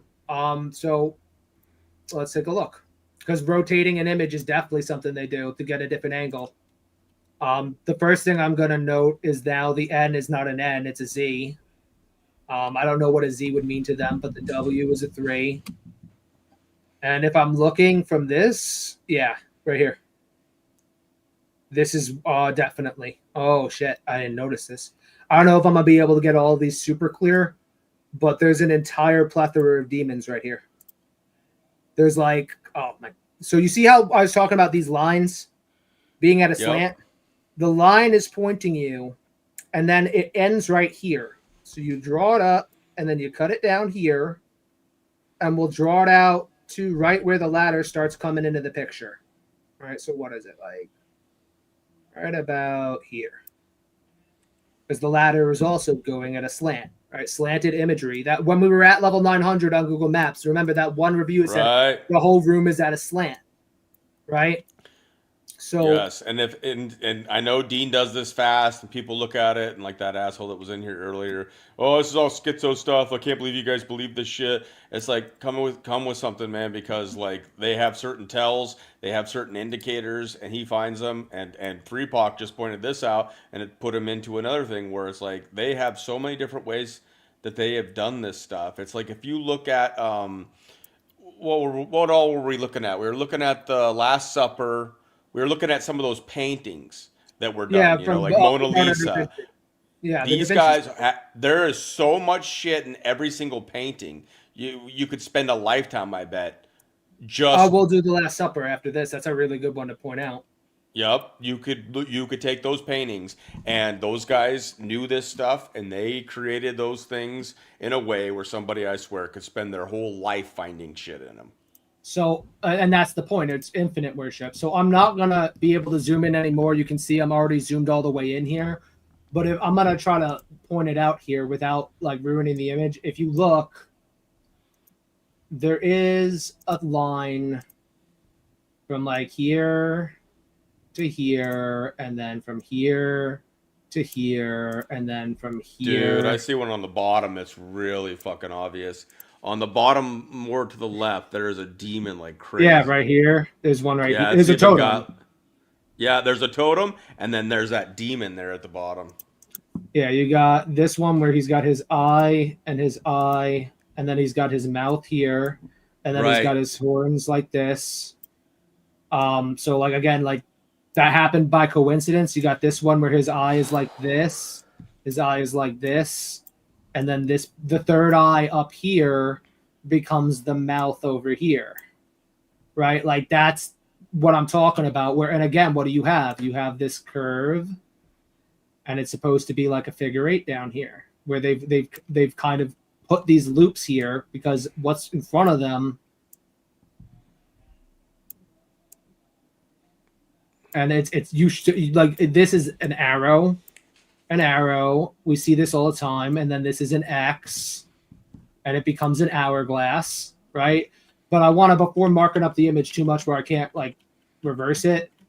Ah, damn. Yeah, it depends on who you mean by they, Kathy, because you got certain Jews that don't believe that they're. I mean, maybe they think they're superhuman, but they think that they're different than us. Well, that's the whole thing where it's like I don't necessarily have a problem with most like average day Jews. My issue is with Jews who excuse literal Talmudism. Anybody who condones the Talmud is a pedophile piece of shit. And if you're a rabbi and you condone the Talmud, you should be punished for that because you're teaching people into sin. Likewise, when you have Jews who they chalk up any form of criticism of their own to extreme discrimination. Like, you're not free from criticism just because you're a Jew. That's my thing. And with these people, they believe they're gods. And where did they pick that belief up from? They picked that belief up from Lucifer the same way the Jews did. Right. There you go, Kathy. He just got your answer. They think that they believe that they're gods. They believe that they can be like God. Like Lucifer probably convinces them because Lucifer will even tell them that he's greater than God. I think it was, oh God, what was that famous? I think he was in the Rat Pack.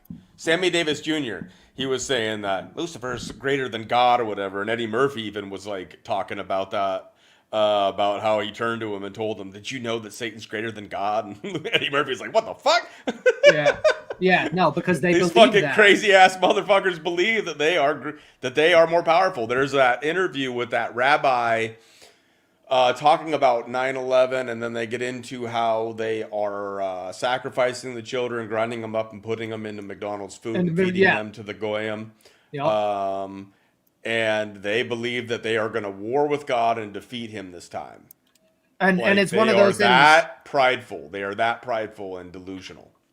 Yeah, and they definitely, when we talk about like where did they pick this up from, there's a lot, because you got the figure eights, you got the eyeball pyramid, you got the demonic totem, you got the X I pointed out, and another figure eight here, and this is also a 33. Like, you have a lot in this, but with as far as where they picked this up from, with why did they think they're God? What was the original lie Lucifer told Eve? You can be like God. It's that simple. They fell for the original lie. From the key, right? Because now you can see this key is not perfectly straight. It's at a slant. So take it from the top of the slant and we move it over to the edge of this slant. There's probably going to be imagery. And I'm not sure, because I haven't done this before. We're doing this for the first time. But I can already kind of tell this is an eye and this is a mouth, because I've done this a lot. What's up? Move on. And like I said, it's like they all bought into this original lie with Lucifer telling them that they can be God, because, and this is the part monotheists have a hard time with, they are not monotheist. They are polytheists. They believe in a pantheon of gods, and they believe not only that, but that they can themselves become a god. And those are those the fallen angels? Is that why they believe that? They believe that all the fallen angels are gods? I don't know if they believe all the fallen angels are gods, but they definitely worship like Lam, like a god. They worship Ishtar, Moloch, Saturn, Kronos, Apollyon, Pan, Vishnu, Baal, Shani. Like there's a lot that they do. And then, how many of them, how much is it in pop culture where you see them saying, oh, I'm a god, or from things like as simple as Dragon Ball Z, he's a Super Saiyan God form, right? Like things like that are not. There's a reason why God's first command was, "I'll have no other gods." There's only one. There will before me there was none, and after me no other shall come. Right? That is one of their big objections. Is they want to live forever, but they want to live forever without abiding by the rules of God. So how do they do that? They do that by sacrificing children to these false entities, these demons who tell them they can be like God. All they have to do is bend the knee and do things that they tell them to do. Right. And so that's what I love about this channel and the people that I get to interact with and I bring on.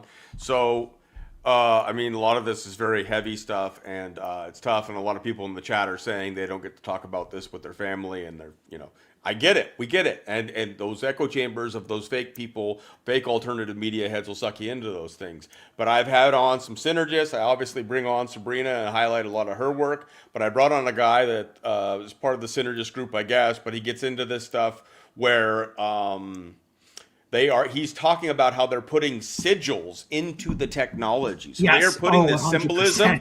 Yes, like when they make these chips and they make these this technology that people use in their fucking phones and everything, they put this symbolism into the technology.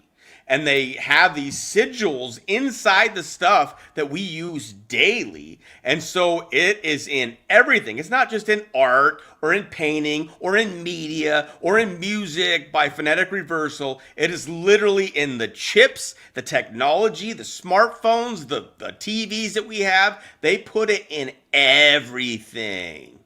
Was it Oreos? Like everybody knows Oreos cookies. Oreo. I think I did this once because they did that Oreo in the Wizard of Oz. There's that one scene where they kept saying Oreo. I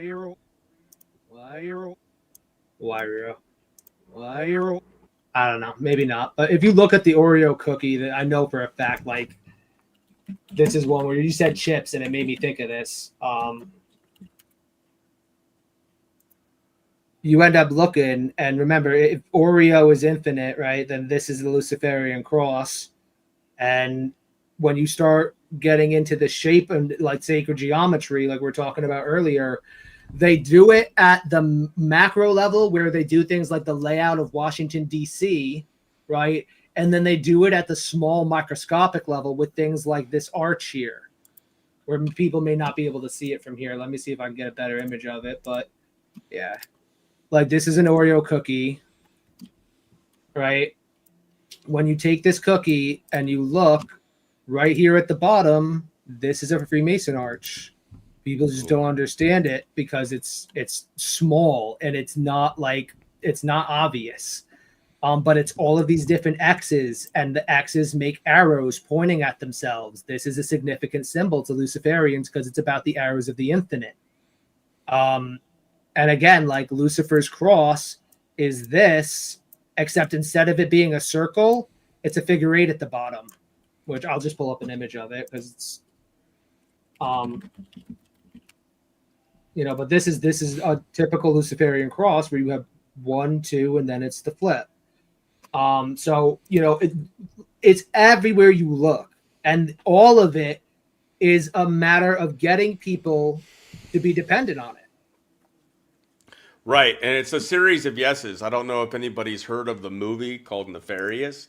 Not a big-time movie, but allegedly done by Christians. Now, that's questionable. I think Glenn Beck's at the end of the movie. However, in the script of the movie, and I highlighted this in a video that I did in the back, way back on my channel, but they literally talk about, like, some of the script that's in that, they talk about it. And this guy that's demon-possessed, who's in jail, and he's talking to this atheist, is talking about how it's a series of yeses. He's like, we can't just possess somebody. We can't just take them over. You have to go through a series of yeses. Yes. These are a series of yeses. But like grandma, like he's talking about it in the film, and I can't remember the exact quotes. We could go and grab that if we wanted to get into it, because it's brilliant writing.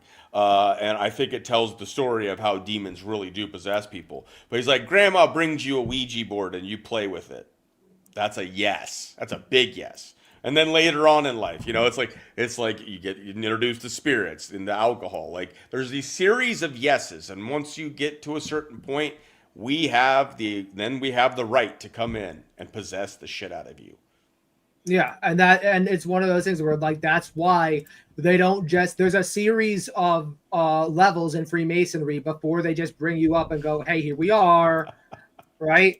It's because nobody's going to sign on to Freemasonry if they know one of the requirements to climb to the top is taking it up the ass.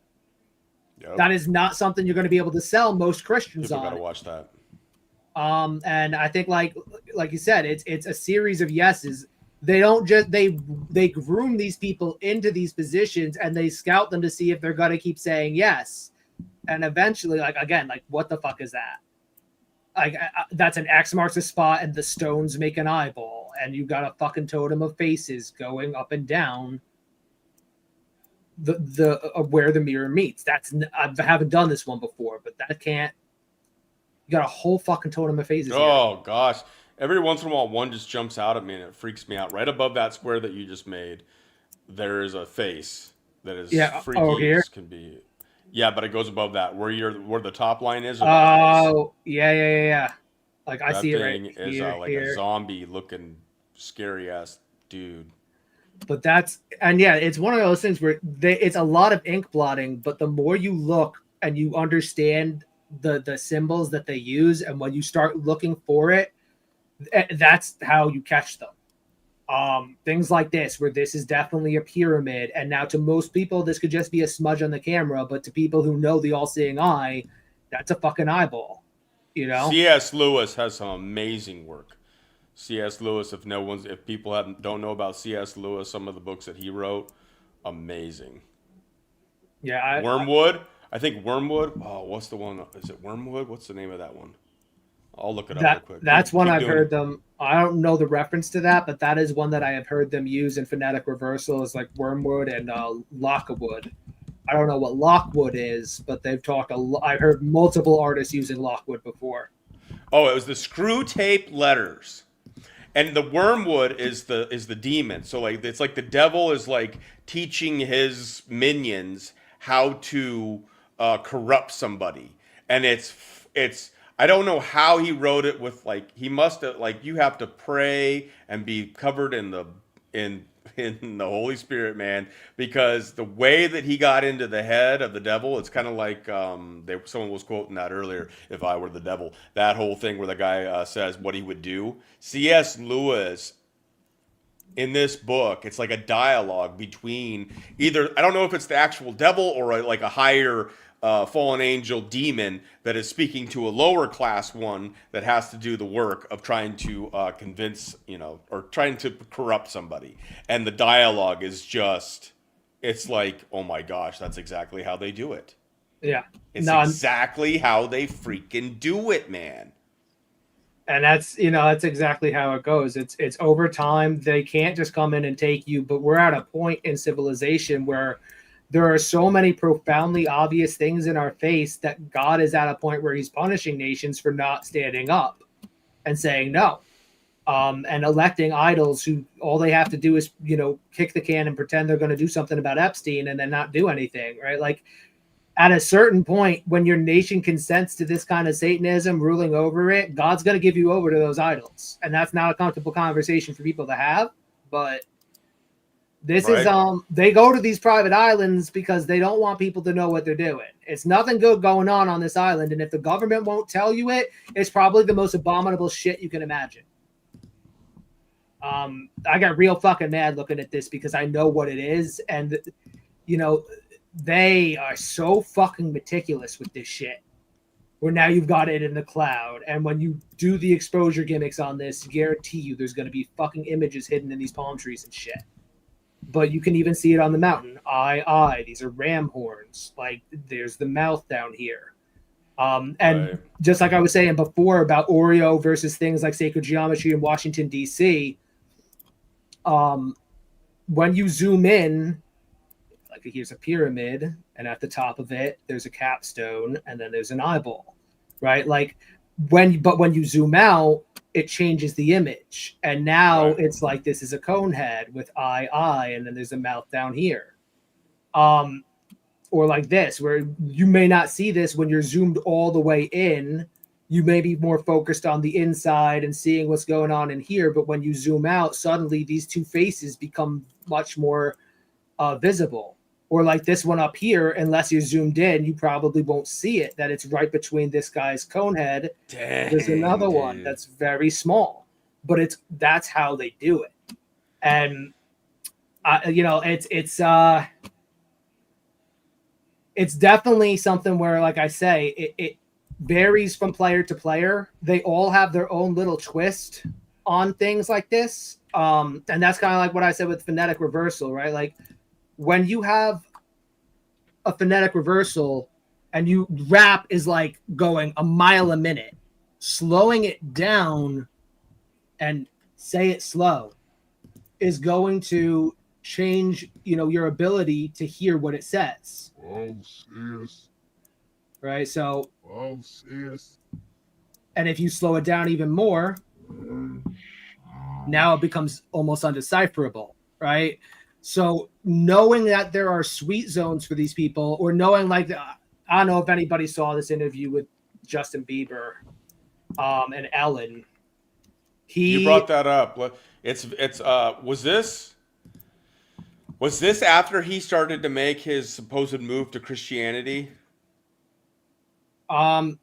I'm not really sure when the time frame is on this video. Pull it up. Let's take a look at it, because there's a lot of things with Justin. There was even a report that came out. I thought someone wrote an article or wrote something where Justin claimed that he was proposed to kill a young child or rape them and then kill him or something like that in order to move up, and he wouldn't do it. And he spoke out against this, and then he got like this Christian mentor, and he kind of, I think he even ended a tour and stuff like that. However, like I say, I think he got put right back in. I don't know if you can get out when you're at this level, or they either mind control you or replace you. I don't know.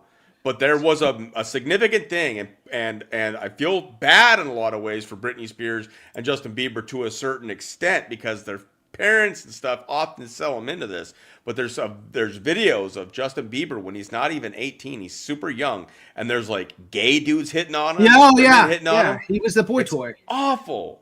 He's a boy toy. He's somebody who was like opposite of Elijah Wood.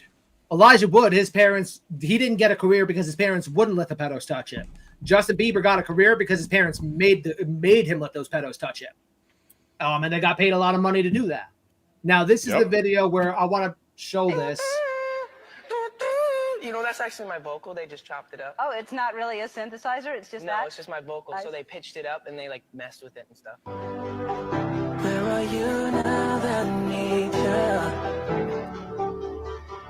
Need you the most. Need you the most. Need you the most. Need you the most. Need you the most. Need you the most. Need you the most.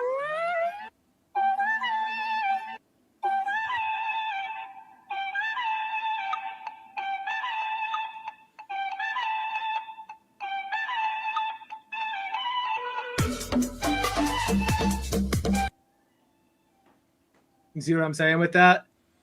What was happening there at the end? I didn't get it.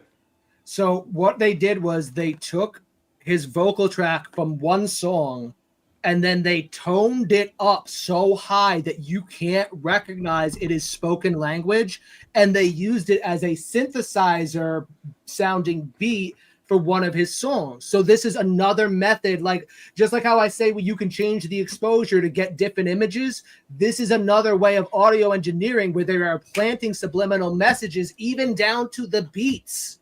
You can't even trust synth beats because they could be doing things like this where they're making it go way faster or way slower to hide a subliminal message in there.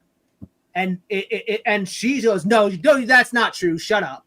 Because she doesn't want him talking about it. Not because she doesn't actually believe him. She knows that's the fucking case. She doesn't want him talking about it because that's putting the cult at risk. Right. And then it felt like at one point, I don't know if it was after this because you'd have to look at the dates, but he came out with his, I think the album was actually called Yummy, and he had a song called Yummy. And on his Instagram, this is Justin Bieber's Instagram, Yummy, and at the time, he had a pedo mustache, and he had nothing but babies being posted on his Instagram. Yeah, things like this, where he's like posting. It was like he was either back in the cult completely, or he was trying to be so obvious with it that people would pay attention. No. Because people in the comments are like, why are you putting pictures of babies? And it's like, all about being yummy. And notice that's strange. Pizza, pink, the wall is green. It's the same, and we got the blue and the yellow from the pizza and his beard. Or whatever this is right here. Right. So it's the same color combination, and he's making posts about pedophilia on his Instagram. And all he has to do is put the pizza in place of her face and put these colors up. And everybody in the cult is going to know he's talking about having sex with this child in pursuit of everlasting life. That's what that signals. That's exactly what that image means. When he did this was him rejoining the cult. This was him rejoining the cult when he did shit like this. So, you know, I don't know if this was him or not, but like I said, it's one of those things where his parents sold him to Diddy. And he got abused all through his, things like this, right? Where it's the one eye and the baby's crawling up on him. And it's all blocked up and fucked up. Yeah, things like this, where this is not just innocent shit. Because again, now the lion has one eye. He has one eye. This is not the Lion of Judah. This is like a lion he'll roam. You know what I'm saying? I'm going to look at this image actually, because again, this is one that to me, it's very obvious that he's doing something here. I haven't done it before, but we already got it open. You take him and just do a bass flip first and see if there's anything there. Maybe there's not, maybe there is, but you won't know if you don't go look. Ugh. And And it's one of those things where like this is how we were talking about earlier. How does this homosexual reproduce? Having sex with kids. How does a pedophile reproduce? You know, it's the same concept. Justin Bieber was a victim who was sold by his parents. Oh, there it is right there. Pyramid, fucking eyeball at the top of the pyramid. Yep. Like that, or right here. It's in the silhouette. This one's an eyeball with wings.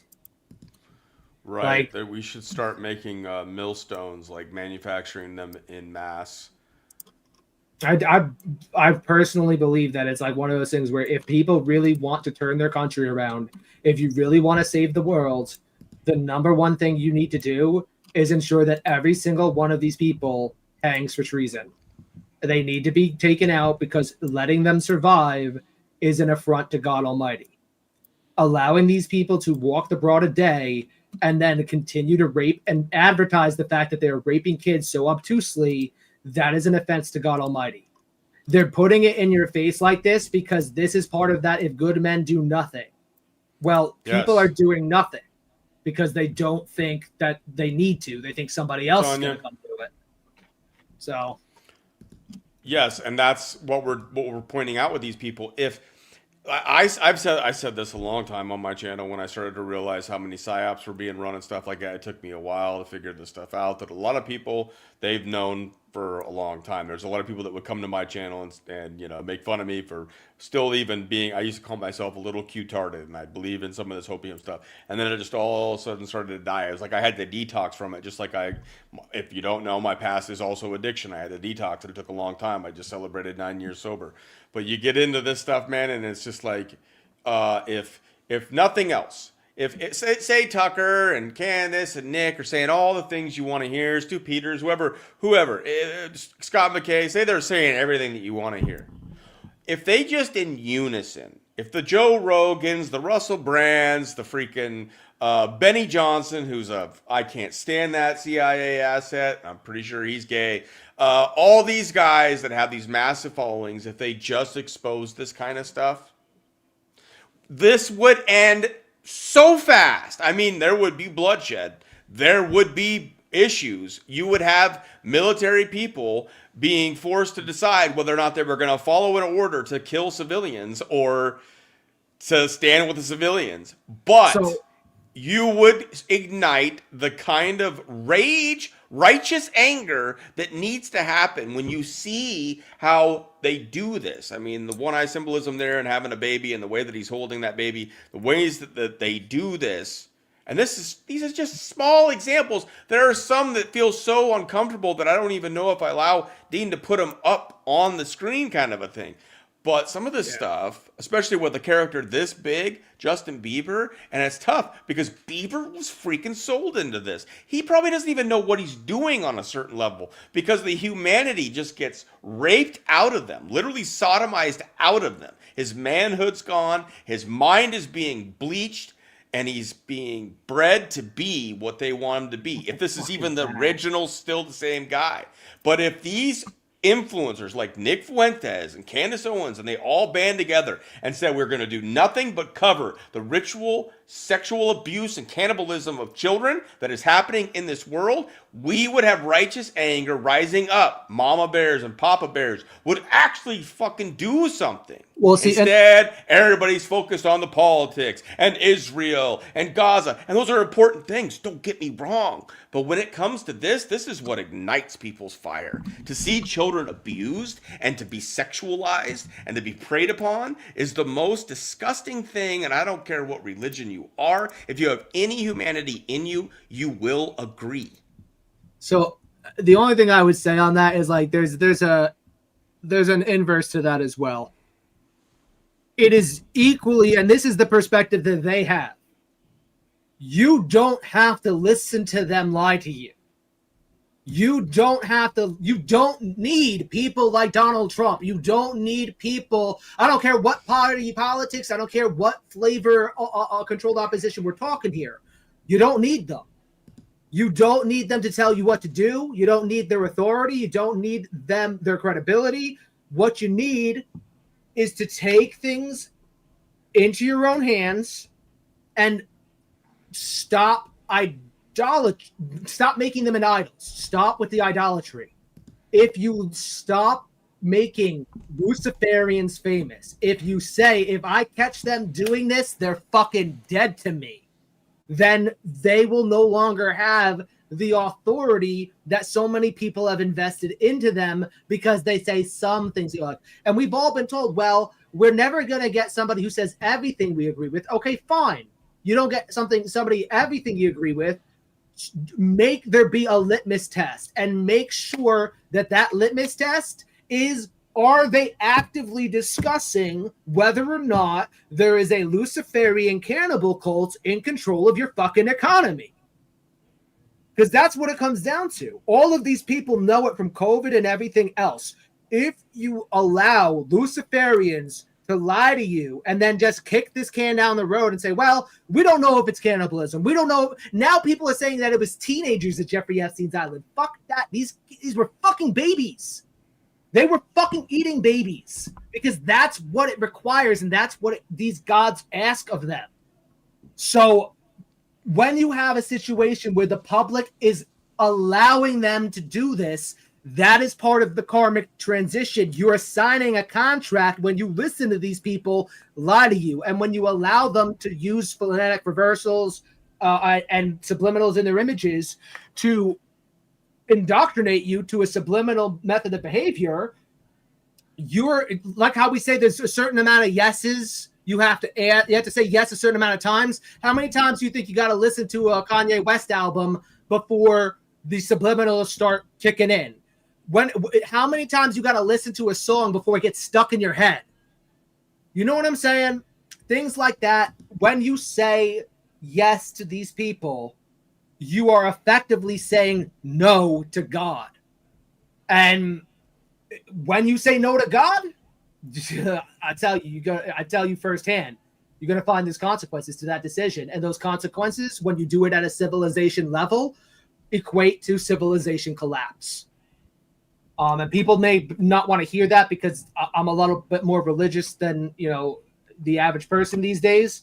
But I tell you, when you let these kinds of people lie to you and rule over you, it doesn't matter if you're Christian or not. They're telling you they believe that they will be God if they collapse civilization and rebuild it from the ground up. So when you sign on with people like that and you allow them into your subconscious, you're asking for it. Right. And a lot of stuff of what you call for, like like 3 Pac is saying, it literally says if a corrupt government takes over, it is our right. That's why we have the Second Amendment, or one of the main reasons is to take back our government. It's for the people, and it hasn't been almost ever since they freaking wrote that thing. Well, and that's the whole point. I've said it, they've effectively neutered the Constitution. Yes, and this is the biggest part of the problem they're pointing out, and this is the truth. Until it starts really hitting people's pocketbooks, they won't do shit. And well, the problem is it has hit people's pocketbooks, but they accounted for how they wanted it to hit people's pocketbooks. Look at COVID. Right. Look at the price. As long as the middle class is just slowly being lowered and lowered and lowered, but as long as they still have some money, then there's going to be no revolution because the rest of them can't afford to buy ammo. Well, that's one of the reasons I don't own a gun, actually, is because I don't have the money to buy one. And I'm in New York. To get one there's so many hurdles I had to jump through just based on the school I went to. I might not be allowed to have one. And it's one of those things where, like, I don't like that. Nobody wants to have to take that position and advocate for it, but I say it all the time. If Patrick Henry didn't advocate for violence and give me liberty and give me death, you would not have a fucking country. If Patrick Henry didn't come out and say specifically that, it's not a matter of weakness to use the strengths which the God of nature have placed in our power, we probably wouldn't have had a revolution. And it's no surprise that it was only like 2 months later that the revolution broke off. Do you think it would be, they probably have it set up this way, that if it gets too far, then they have the red button or whatever they could push where they could destroy everything. If we can't have the toys, nobody can have them. I guess that would be the way that it's set up. But the question is whether or not that would still be a good, a win. That humanity still did its duty. Three things on that point. One, In that event, you have to remember this is a spiritual war, and we have a God that is just upon the throne in heaven, and they would not allow a population that is rebelling against devil worship to go unsupported. 2, you will see that red button get pushed.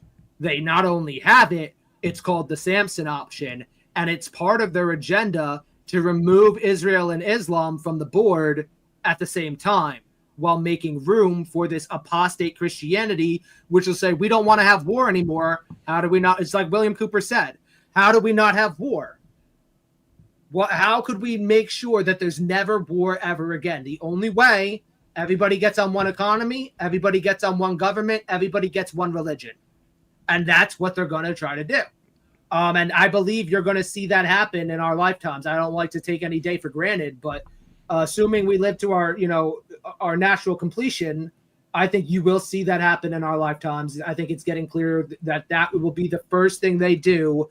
And I think they will follow it up with some kind of false invasion of aliens, whether they are benefactors or the uniting force that makes humanity, like Reagan used to say, the only way you could get all the people on Earth to combine their forces is to have an extraterrestrial, source that they have to unite against.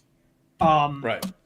I think that you will see those kinds of things more likely than not. They're going to put those deceptions out. I don't think they'll try another plague. They may. That is one other card they have on their table. I say there's 3 great deceptions. You've got the plague, you got the World War III card, and then you've got aliens. Right. And then someone was, Alex was saying, until they come for our guns.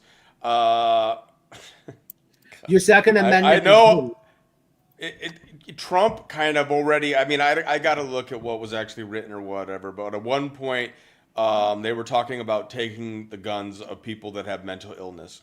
Well, I'm telling you that every single person in America could be diagnosed with a mental illness. It's like the fucking some of these acts that they put out there. It's like the Patriot Act, or like ways for them to consider you a terrorist. Yeah. Like I think that they could be very close to considering Dean a freaking terrorist just for some things that he said that have been no worse or not even close to what some of the fucking politicians have said on their platforms.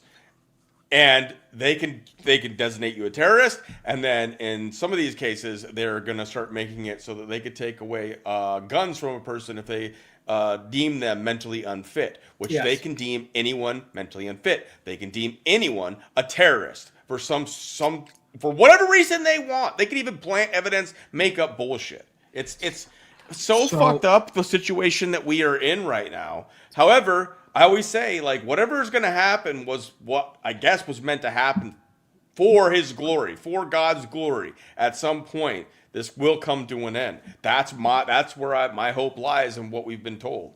If you don't prescribe to that, still, I think it's still our duty to do something about this. We don't just sit back and let go and let God. Like, in certain situations, I get that saying, and I know that you do that. But to sit back and do nothing is like spitting in God. I don't know. It's like spitting on the cross. I don't know. You're just nailing another nail into the cross when you do nothing and you know better. Sins of omission. So, to your point about that, how you can get anybody labeled a terrorist, you can say anybody has a mental illness. One of the things that turned me off of Trump immediately was that he supported red flag laws, which said we got to come in and take the guns first and then sort it out later. Now, this is a guy called Whiskey Warrior. Now, this happened, I don't really remember exactly when. I don't even see when these images were posted, but the story goes, this is a guy who is in Mayapack, New York. I'm in Carmel, so a lot of people may or may not know this is like right next door. This is in Lake Carmel, Lake Mayapack, and this dude, what happened was he was having a political disagreement with a friend of his, and the friend of his called in saying that he was having a PTSD breakdown, and that he was holding hostages in his house.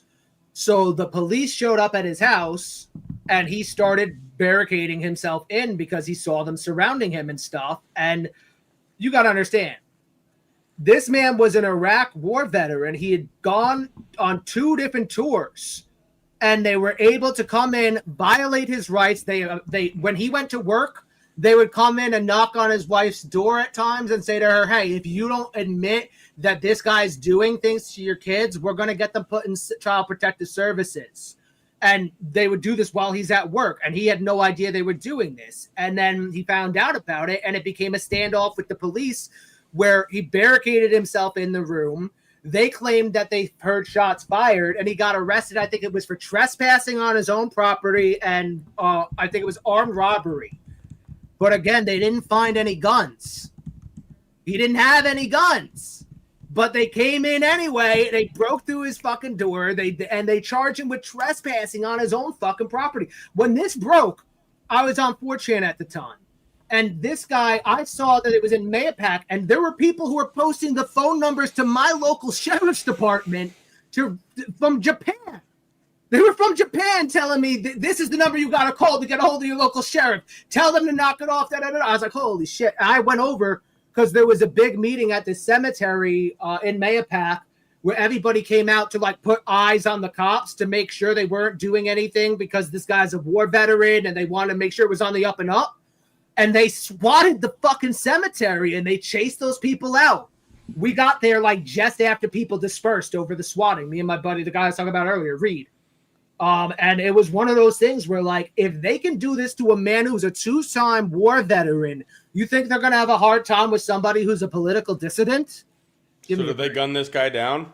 He didn't. I don't know. I haven't heard what happened to him, but I think what happened to him was he got arrested and he did or is doing time for apparently trespassing on his own property and armed robbery or burglary. And I will say this because fuck you, Carmel PD, fuck you, Kent PD. You all cut your fucking phone lines because you got tired of people calling you up and complaining about what an atrocity this was. I didn't forget about it. I remember what you guys did, and I remember how you guys acted during COVID, and that's exactly why nobody trusts the police anymore. Because you've proven yourself to be tools of the state. You're tools of tyrants. Yep, well, a lot of Freemasonries control the law enforcement at that level, but there's also levels that we don't know publicly, and I know a lot of people are talking about. I mean, they have weapons that they could take us out with that people won't even know. They don't even know. We don't even know about. But we know that they're bad, and then we know that we bring a gun to a plasma fight, you ain't gonna win. It would be interesting to see them drop bodies if that would be broadcasted or like known to people, just so that people could be aware of what they had for weapons. But I don't know, man. There is really no. I've racked my fucking brain, you guys. Like, there's no. I mean, the commercials that get shown are just the YouTube and the Rumble commercials. That's them doing that. I'm not fucking doing that. But I don't have banner ads. I'm not sponsored by anybody. I'm not controlled by anybody. That's why I like bringing on people like Dean. He's not like a big name. He's not part of a network. We're not part of any freaking networks. And we are trying to come up with answers to the best of our ability. Dean, small platform, is being called and harassed by the Secret Service. And they haven't done shit yet. And I hope they don't because they're in the wrong. But we're racking our brains, guys. I think the Millstone movement idea, I think it was Valerie. I think that might be a movement. I don't know how long it'll last. They probably shut that shit down quick. But can you imagine creating millstones and actually having names inscribed on them and people buying them? People would be buying those damn things up like crazy. And maybe that would send a message, but I don't think it would last very long. And it's one of those things where, like, I feel like there's a lot of things we can do peacefully to contribute to all of this. And I just feel like I said, going out and exposing them through image flips, going out and putting out a product line where you can catch, like I was thinking about like putting images that I've caught them doing with their demons and putting it into shirts and stuff. But I think ultimately when we talk about things like Civil War or a revolution or a crusade, I don't think it's going to be like a traditional one. I think one of the reasons they went into a place like Iraq and in the Middle East is because they're afraid of small insurgent groups. People who are like, maybe you had a buddy who was in the military and then he comes home, he's pissed off and sees how it's been, and he trains his 5 closest friends that he knows he can trust and brings them up, and they have their own operations that they do, and it's completely disconnected from anybody else. Because once you get a movement that's got more than like 10, 15 people in it, you're going to end up having feds that are going to be infiltrating it, trying to, get involved. So I think, it would not take a lot to shut down this country. I mean, it took a handful of drones to shut down that airport that one time. People know right? Whatever the hell that was, and then it just kind of went away when it was like the biggest news thing of the cycle at the time. Yeah. And I get it, the nonviolent way or whatnot. However, like, I get what you're saying, Christopher, but you start showing these pictures and them flaunting around all their pedophilia and stuff like that, and you start talking about how we shouldn't talk about the Epstein list, I start becoming a lot less Christian. I said that strange. But I become less Christian, if you will. I'm ready to freaking do something. Because I can't just sit here and keep freaking knowing that they're getting away. And this is the thing that drives me nuts, like about the Q people and the people online that are making it sound like everything's mysteriously, secretly going on in the background and the saving of the world's already complete by some of them. The way that they make it, they just create narratives out of their fucking asses.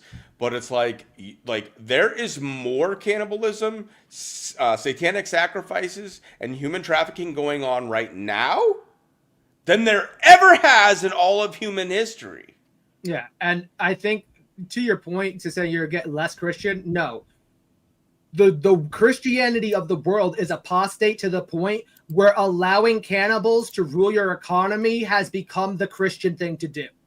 And that's what I'm saying about, like, there's going to be an end time church and it's going to be apostate Christianity. It's because people think that this is normal Christianity. No, if you look throughout history, if you look through the Christians of old, they would not have put up with this at all. There would already be bodies stacked. People would be hanging from trees. You better fucking believe.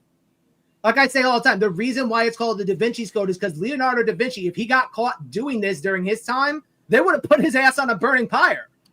And we need to start considering, what did the old Christians have going for them that kept their civilization safe from this kind of stuff? And it was, they took these kinds of people out and they took them out.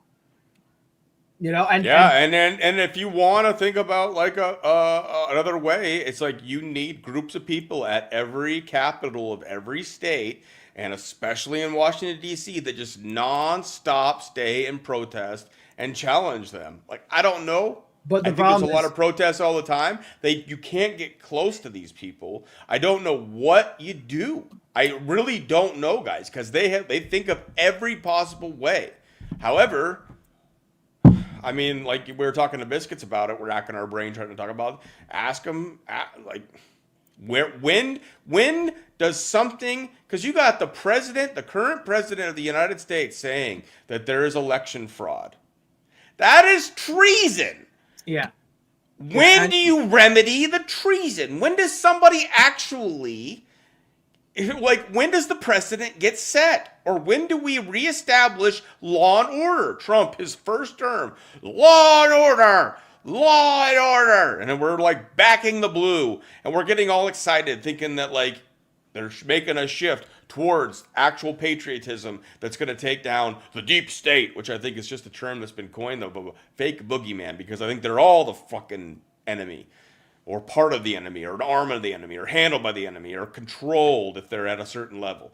But it's like, I thought it was all going to go down. And now, what do we have? The guy that was supposed to bring peace and he wants a Nobel Peace Prize, he's causing more mayhem and more war. Yeah, he wants than the last administration, man. It's just, and nothing's happening. Fauci's not being persecuted. Like Birx is still out there. Like all the people that pushed the pandemic on us, they're still pushing our mRNA bullshit. It's ridiculous. I don't know what to do, guys. I don't know what the answer is. The answer is, unfortunately, like when the government fails to persecute treason and to prosecute treason is probably a better word, it falls to the people to do it. And nobody wants to have that conversation because they're waiting for the government to give them the clearance to rebel against the government. And that doesn't make much sense. And that's the truth of it. I know that's not what people want to hear, but like, I'm not trying to be kind about this. These people eat the flesh of children, and they laugh about it, and they think it's funny that you guys continuously, and I shouldn't say you guys, because like a lot of your audience obviously doesn't fall for this shit, but the masses, the public, falls for, the same song and dance. They do this all the time. Look, he's getting a figure eight in an hourglass here. I'm sure that happened by accident. He's wearing a black and yellow tie and a blue and white checkered shirt. Like, no, Tucker Carlson was on Fox News just as long as Dan Bongino, if not longer. And we're supposed to pretend he's any better? No. These people fucking cover up for child. I said it earlier today. Why the fuck is Megyn Kelly on television again? Who the fuck signed off on that? Why is Megyn Kelly out there interviewing Ben Shapiro? Why is Megyn Kelly allowed to worm her way back into public light when she gave James fucking Fuentes a free pass to child traffic in Washington, D.C.? There was an entire child trafficking network, and without Megyn Kelly's interview helping pave the way for that, he would have fucking had to answer for that shit. If he had a real journalist step in the room with him and go, yo, you said there were basements, and now you're saying there's not basements, which is true. Why are you calling children hoes on your Instagram? Why are you posting bloodied pictures of transgenders at this family-friendly pizzeria?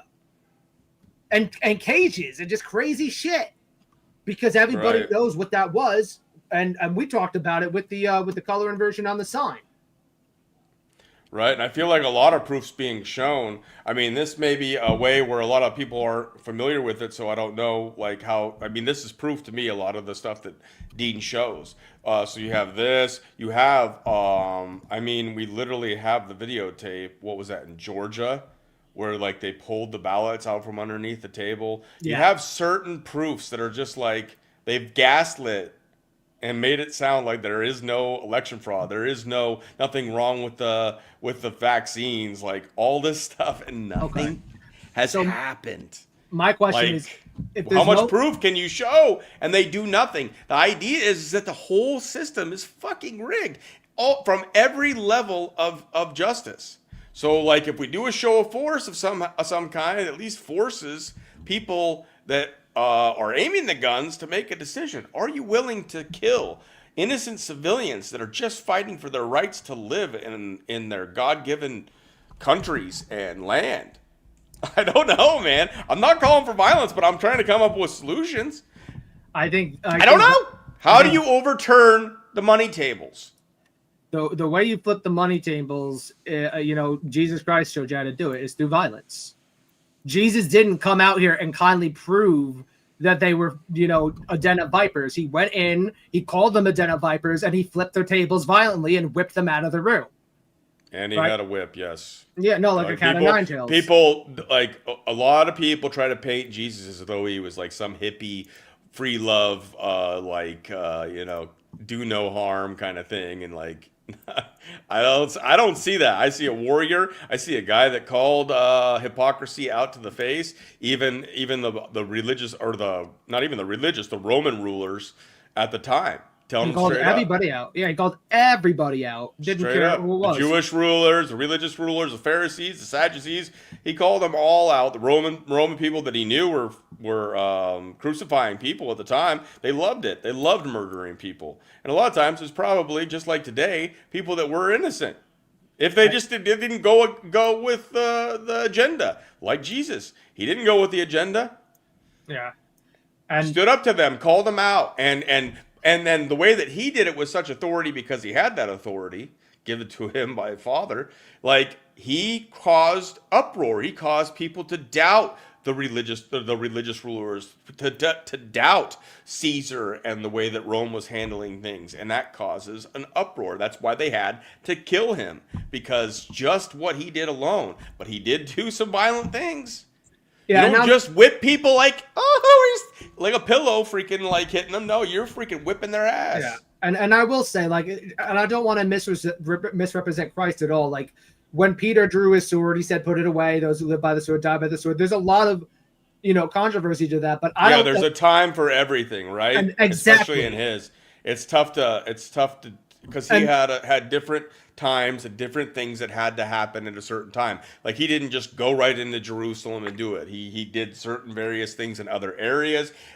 He allowed Lazarus to die and waited days before he went there. Like there's certain things that he did that makes it a little bit tougher for us to decide how we approach things, because he had the ultimate mission. So it's tough, but he did do certain things at times that called out the heresy, the hypocrisy, all of it. I think it's one of those things where, like, Christianity is the only mainstream religion, it's the only Abrahamic religion that says if you harm a child, not even if you have sex with a kid, not even if you rape a kid, if you harm a child, if you cause a child to stumble in their pursuit of Jesus Christ, it's better that you kill yourself. Better that you have a millstone hung around your neck and you cast yourself off into the sea. So in the Talmud, you can have sex with them as long as they're 3 or younger. And everybody knows Muhammad married a young girl. I bring this up quite frequently because, again, the most forgiving man, the Prince of Peace, told people who harm children that it is better for them to fucking kill themselves. I'm not putting words in his mouth with that. He said to them, you would be better off, rather than doing that and pissing God off, you would be better off hanging a millstone around your neck and casting yourself off into the sea. In Revelation, I bring this up frequently too.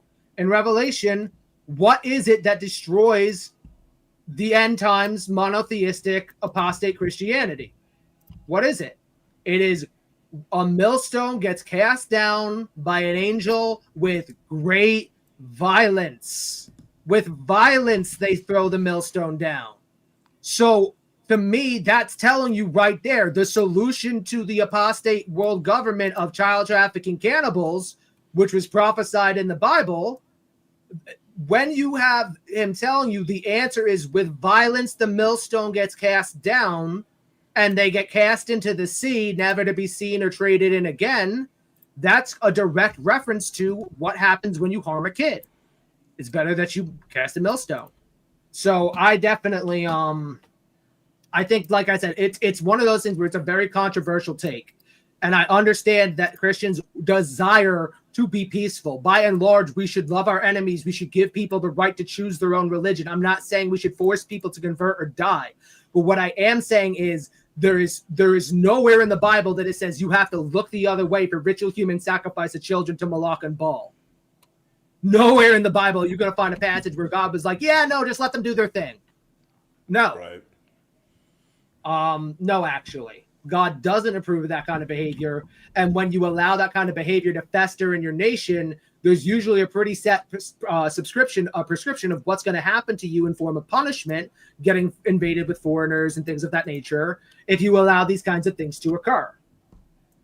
So I don't know. People get mad at me because, I've been called a Antichrist before. I've also been called Jesus, and I had to clarify to somebody not too long ago, I'm not Jesus Christ.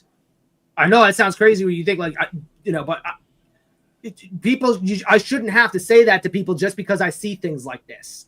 I shouldn't have to clarify that point at all. I'm a servant of Jesus Christ. Everybody who wants to win this war should be. And because when your enemy is doing literal fucking devil worship, you might want to get in touch with the one guy who literally beat the devil. That's been my position for some time. And I'm not going to tell everybody I've got all the answers, but I tell you, there is no peaceful solution. If there were, we would have found it decades ago. We would have found it with somebody like Lincoln Rockwell.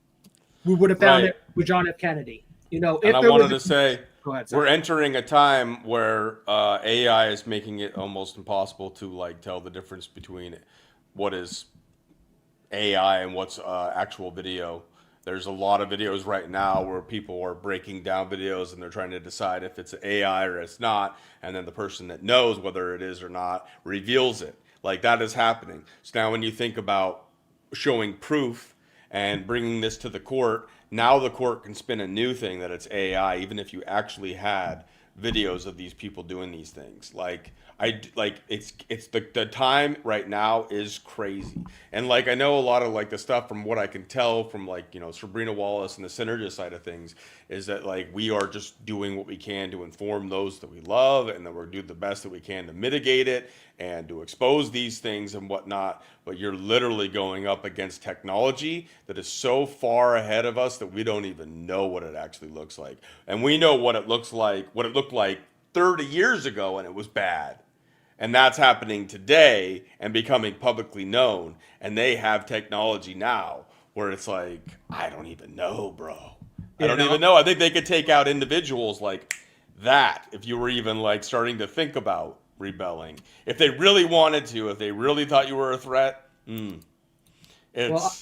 think it's crazy.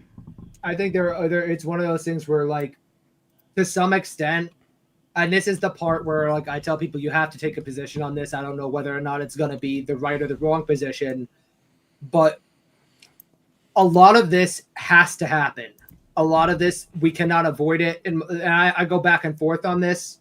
But a lot of this, me too. You cannot avoid it any more than Christ could avoid going to the cross.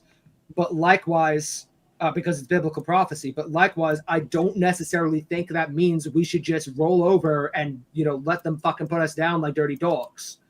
I think we should call them out for what they're doing, for which gods they worship, pray to God, and repent, and hope that God forgives us for what we've allowed them to get away with so far. I don't know that he will, but I think that that's a better shot than just letting them continuously do devil worship on private islands, raping kids, drinking the blood thereof, doing things to do transhumanism, and doing things like evolution where they're trying to make man into machine.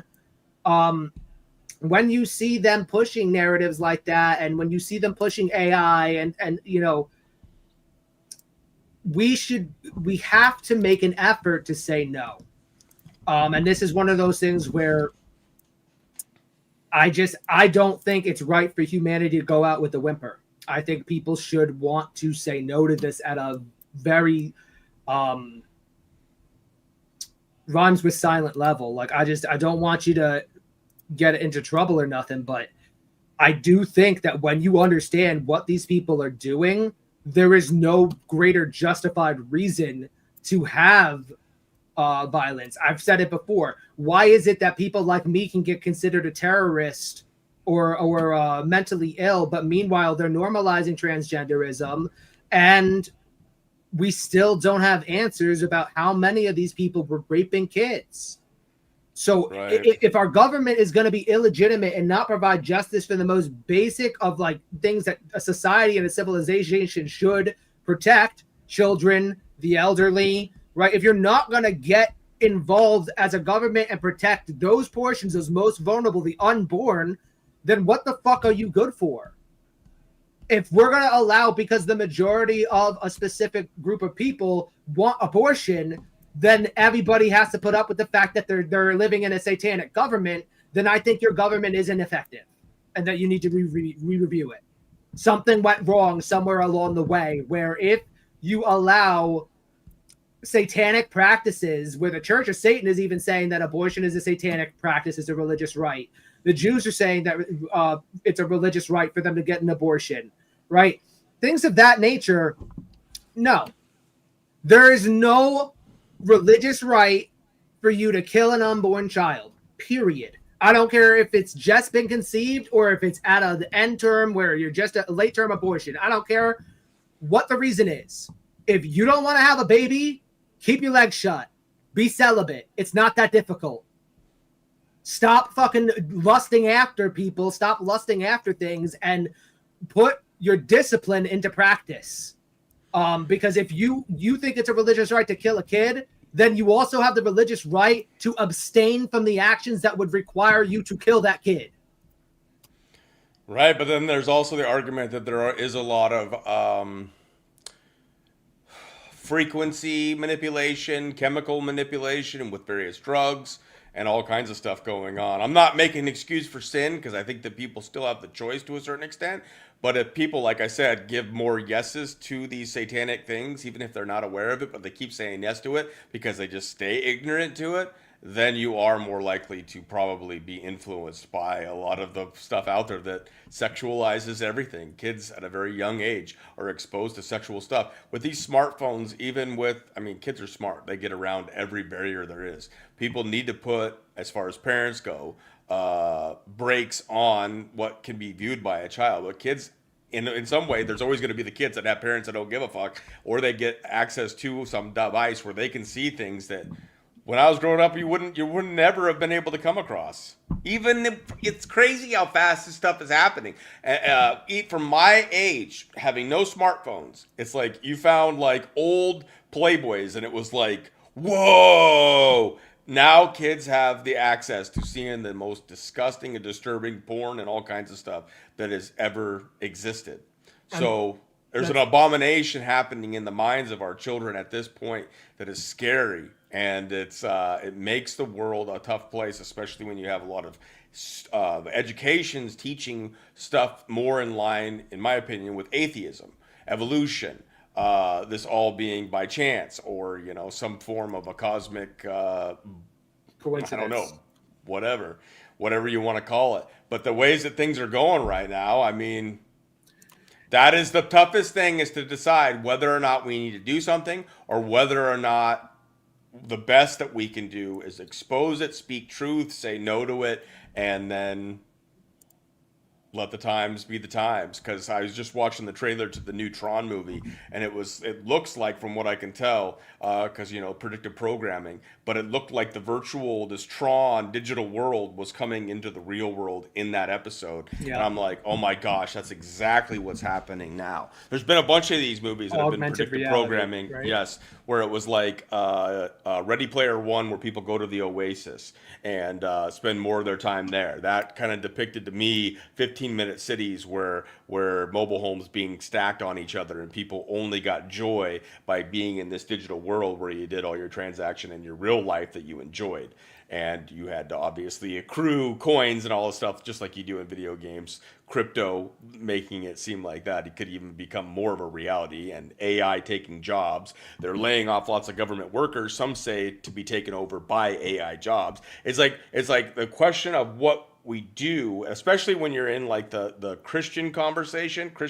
I know there's a lot of flavors of Christian. There's people here in the chat don't prescribe to that. They think that's more brainwashing. I totally get it. I come from an atheist background, or a belief that didn't have anything to do with God. But I also get that, where it's just like, be like more like Jesus, and this non-violent idea. But like I said, if you're in a room and there's a door, and on the other side of the room you hear a child being raped, how are you going to handle that situation?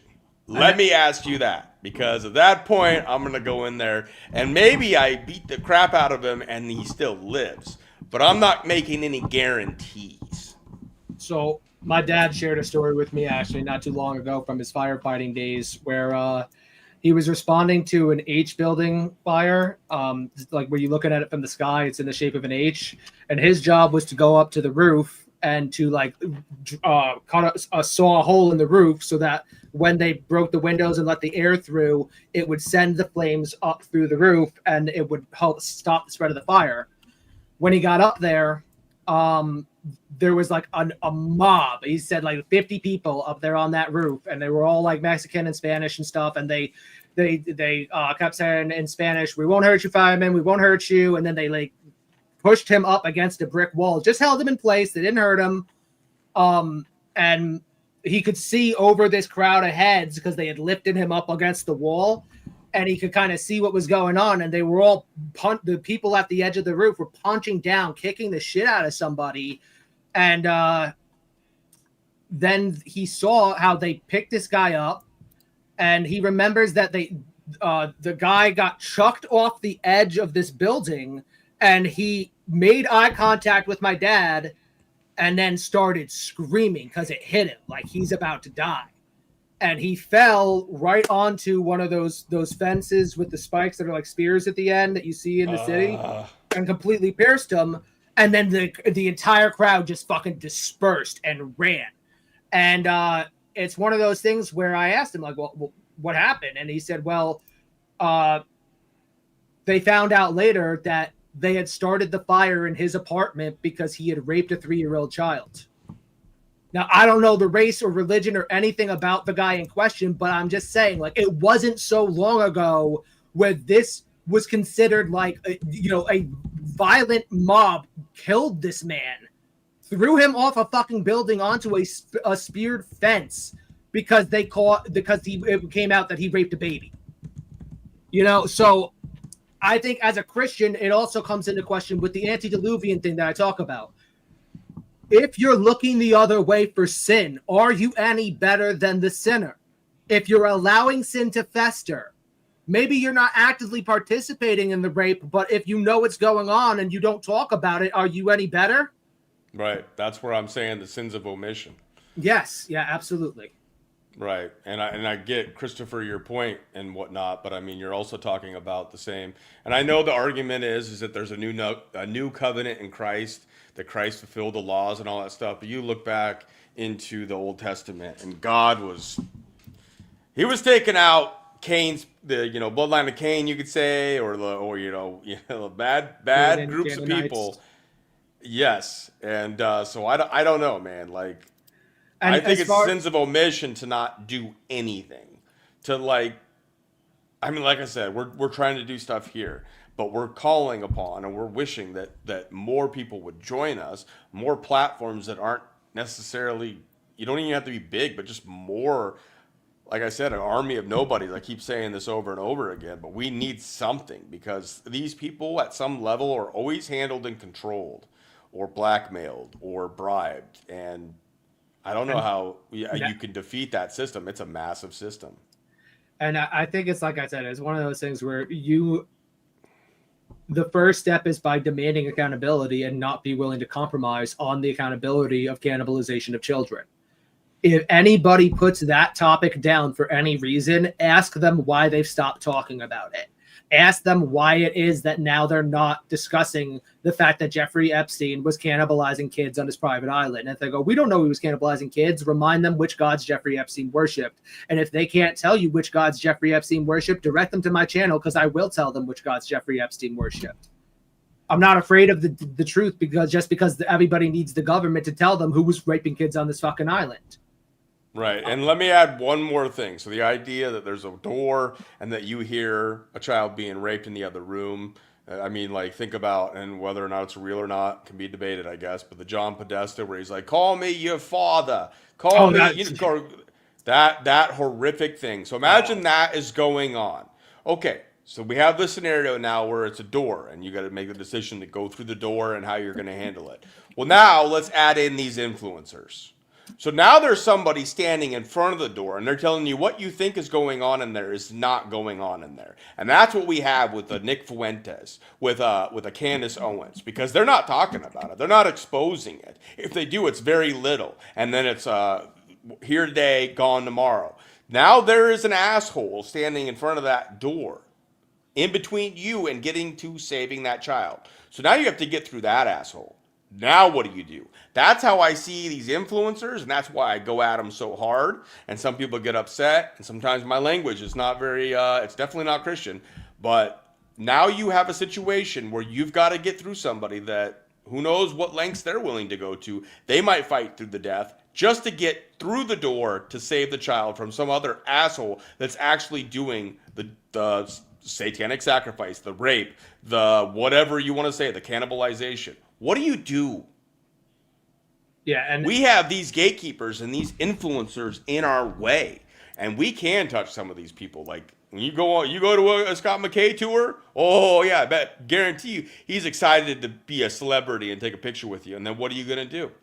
You're gonna get in his face and you're gonna actually, challenge him on something, get him on video, and really challenge his people and find what they really stand on some of these issues. I think these people should start really like the idea with Q, where they won't be able to walk down the street. Why can some of these people still walk down the street? And I'm not saying to kill them. I'm not saying to attack them physically. I'm saying they should not feel comfortable, though. It should be a chore for them to enjoy life, just like it is a chore for us to know this bullshit is going on and they are not stopping it. Our freaking Congress and the Senate, they're all culpable. Whether, you're talking about Pandora's box and the money laundering, the corruption, the working with cartels and mafia, or you're talking about what is all the same players participating in this perversion, the Satanism, the way DC's set up. If you want examples, we're showing nonstop. Dean is showing you nonstop examples that they're putting it right out in your face. The Epstein Island list. Why is Maxwell in jail? Yeah, why all this stuff? Yeah. Demand it. They shouldn't be able to walk down the street without at least being questioned and harassed and asked, when are you going to remedy the treason? When are you going to actually stand up for the kids? When are you going to end this satanic bullshit? This Luciferian, disgusting bullshit. Yeah, and that's the key. If you're a Christian, you should understand that your enemy is Luciferian. And if you understand Luciferianism, then you will understand to be a Luciferian is to be a cannibal pedophile. That is what it means. It is not something innocent like we believe in free will and pouring milk on ourselves in Washington, D.C. No, they believe in fucking ritual human sacrifice of children. And when you let the government and the media men run you in circles around this subject, it pisses God off and it puts you at odds with God. So what do we do to prevent that? We go out there and we demand answers. And I've been doing it since Pizzagate. I have not changed my stance on any of this shit because to me, it has always been the most important issue of our lifetime. The Jews are a very big important question of our lifetime. But ultimately, the real question people need to understand is, how long are we going to let cannibal secret societies control your economy and thus, by doing, control your life? And how long are we going to say that, we have that guy, I said it the other day, and this is the part where, I don't want to get anybody into trouble, but flat out, I get tired of it. They go and you videotape Fauci. He's got this one fat guard next to him. Brother, take one for the team. Do something. Don't just stand there and say, we're going to get you, Louis Rothschild. We're going to expose you. They don't care if they get exposed. They're in your face every day. They think it's funny if you expose them because they know you can expose them and there will still be no consequence. Yes. So, this is where it's like, if you are waiting for the government to tell you when it is time to take violent action against the government, then I would recommend you read Patrick Henry's Give Me Liberty or Give Me Death. And I mean that kindly, not condescendingly. I mean that truthfully, because I think it's a timeless speech. And I think that if you take it for what it says, you will see that the problems we're going through today mirror what happened in that time period. And that he gave everybody, everything that we need to understand to ignite that revolutionary spirit back into mankind and back into America specifically. This, to me, is one of the most important speeches of all time. I don't know if I'm going to get the full thing here. Maybe I can get it with a PDF. But if you get the chance, read this speech, compare it to the times in which we live, and remember, zoom in, and then just go through it a little, just so people could freeze frame if they want to, if they've never seen it. You can look it up as well, but yeah, no. So he opens by selling them flat out.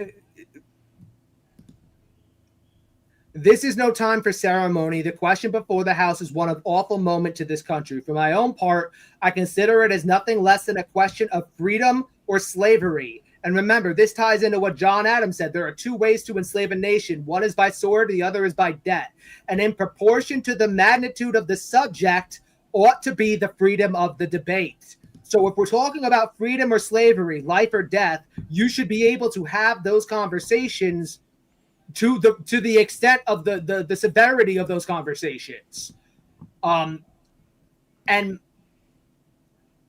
if you keep back your opinions at such a time when it's a life or death situation for the nation, where it's a slavery or freedom moment for the situation, if you keep back your opinion because you're afraid that people are going to think ill of you, or you're afraid the government's going to say something negative about you or put you in a cage, well, then you're guilty of treason towards your country and an act of disloyalty toward the majesty of heaven, which I revere above all earthly kings.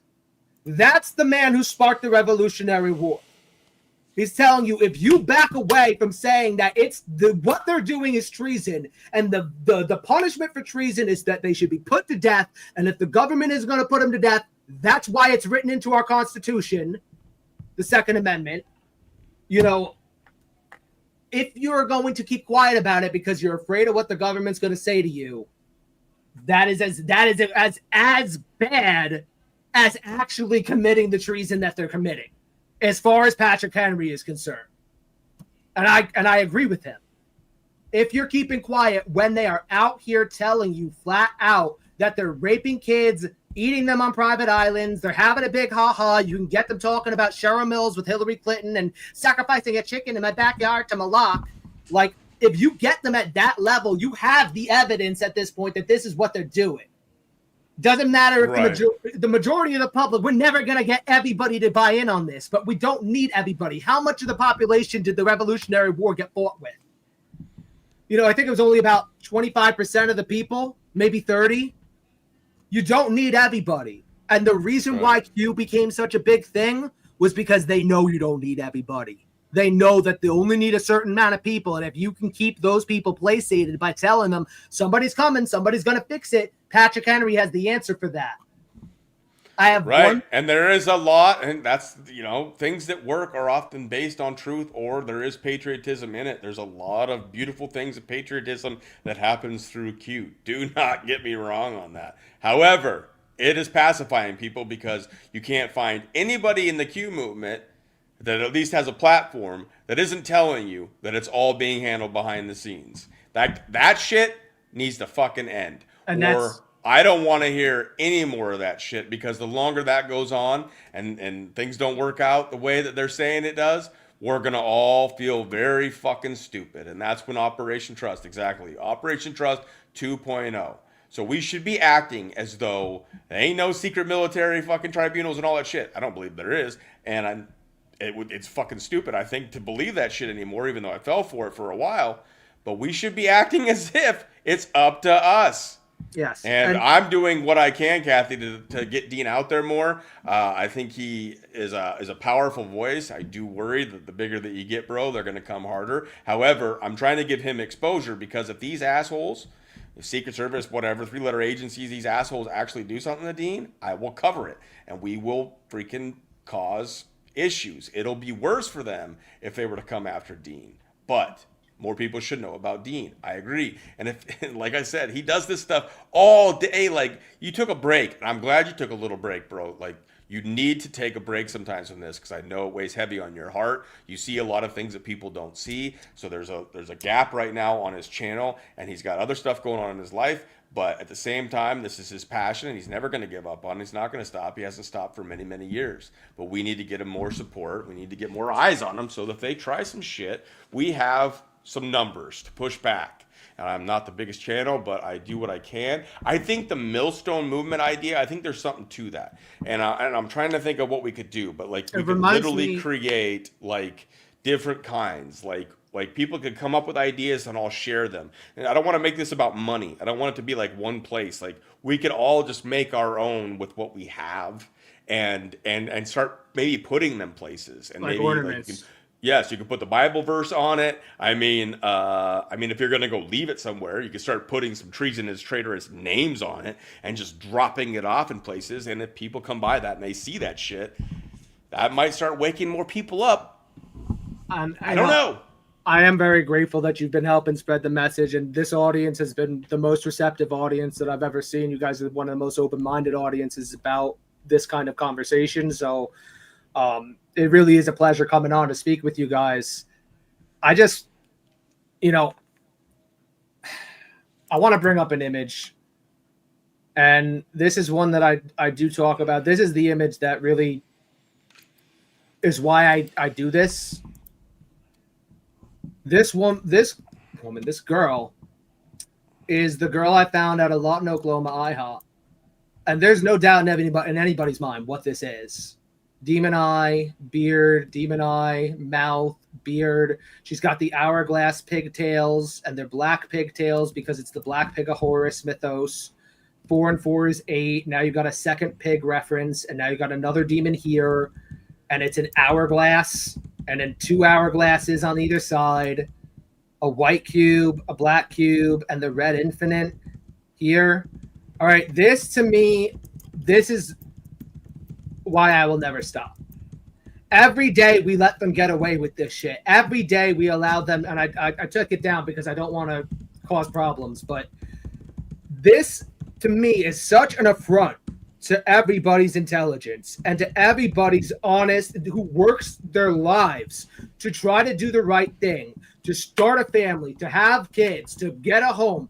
Meanwhile, these people are taking your money out of your tax. You can barely afford groceries. Most people are living fucking paycheck to paycheck in this country, and they are taking your money and they're using it to rape and eat children. If our government is going to conduct and coordinate those kinds of things, then we're better off without this type of gracious reception. All right? We're better off without the government if that's what they're going to take our money and use it for. We're better off creating a new government than doing that. And people can say, I don't know how we're going to do that. I don't either. But I know one thing. What we're doing right now is enabling ritual human sacrifice of children and cannibalism because we're sitting complacently, which, again, is all things that Patrick Henry warned his people about. This is why I keep coming back to this speech, is because he said, what is it? They're gearing up with things like January 6th to take people and take your own citizens and put them in prison for protest.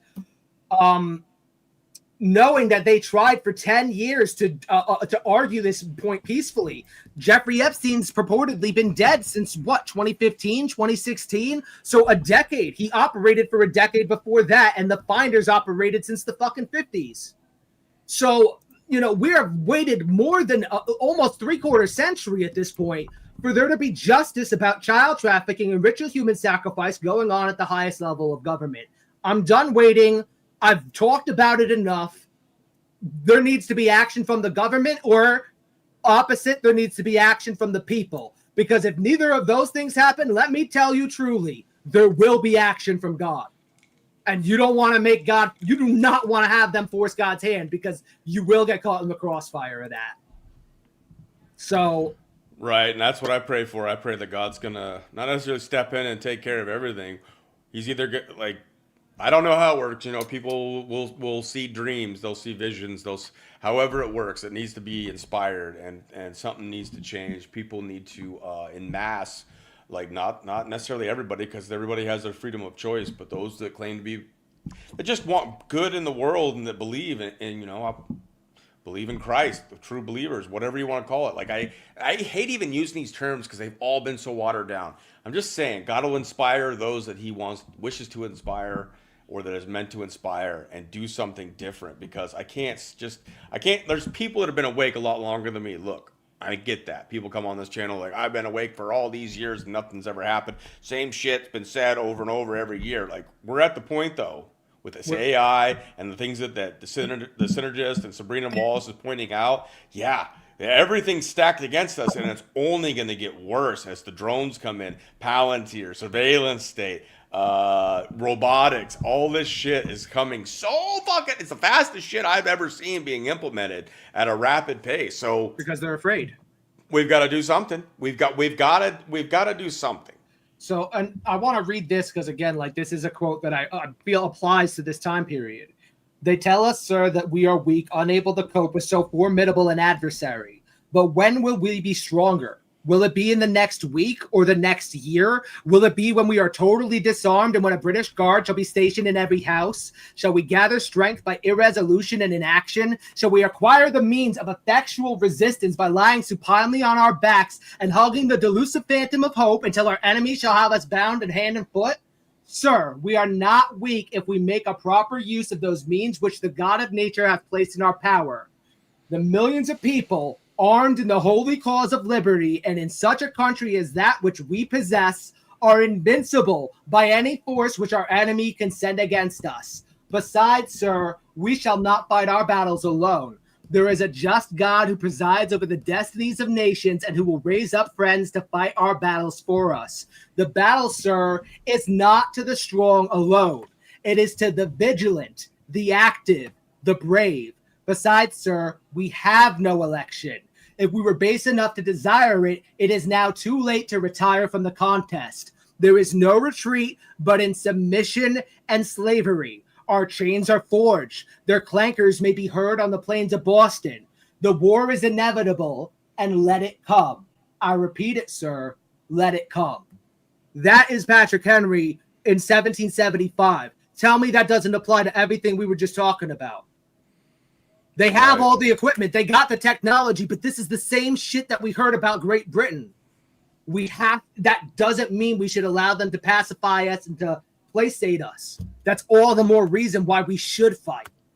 Right, and then that's the saddest thing is that all the blood that was shed because of these wars that have happened, a lot of them because of bankers, if not all of them, you would argue, I guess. But with what we've allowed, it is the saddest thing. I didn't watch the video yet, but I think there's a man in the UK talking about the way that he sees his country and sees what has happened and the wars that have been fought, and it disgusts him. And he's an older gentleman, you know how many years he has left, Yeah. Questionable, not that long. And He's it just 100 makes years them old, so right? sad that so many died. For what? For what? Yeah. No, and How do you not only expose this, if for whatever reason you were to like gain like that spiritual wave that God desires to come through this world, and then how do you maintain it? It's so disappointing how easily they fall for things, yet we still believe despite the overwhelming opposition we face. Yeah, and that's exactly right. It's one of those things where we have to understand that, you know, and I get this, Sabrina. It's like when Jesus went to Nazareth, and he didn't have I mean, not that he couldn't. Jesus could have done anything, but if people are unwilling and the free will is not there, the way they saw him is that they knew him from growing up, and therefore they didn't take it seriously that he could be the Son of God.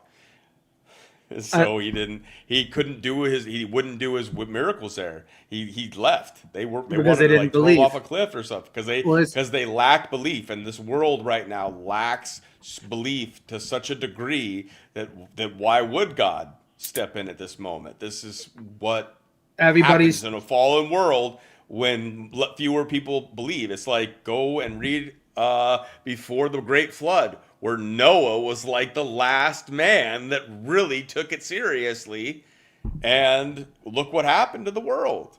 And then yet, even after that, it's still. And I tend to agree with Sabrina to some extent with that, because it's like, yeah, you're right.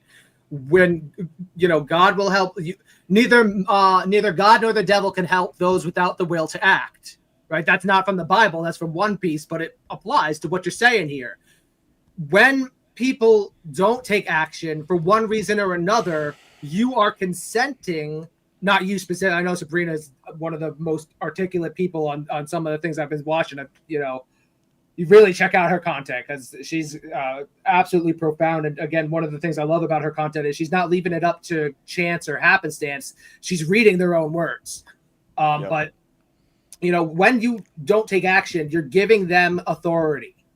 You're giving them authority over you. You're giving them the power. And this is what happens when you worship idols. You put yourself in opposition with God. And this is why I keep telling people, put down your idols and come out of Babylon. No, maybe don't go to a church, but have a personal relationship with Jesus Christ. Start there and let him lead you to a church. You know what I mean? Like, because I tell you,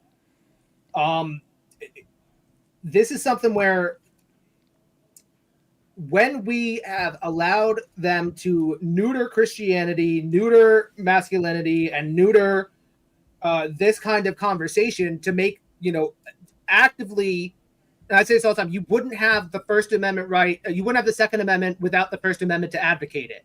So when they've neutered you such that you can't even talk about this because it's taboo to do so, I think that that's a problem. And I think that God would not want us to look idle while our politicians steal our money and use our resources to benefit themselves at the cost of innocent children and the blood thereof. So I definitely agree with you where it's like, you're right. People need to start realizing this is not something where they brainwash people with superhero films. Just some superhero will come along and step on the stage and we'll all be okay. Right. No, you will not. Because if you're not aware that there's a spiritual war going on, I hate to be the bearer of bad news, but it's like Patrick Henry said, the war is actually begun. They are already waging war on us. They're doing it in subversive, subliminal ways where they hope that people won't be aware of spiritual warfare.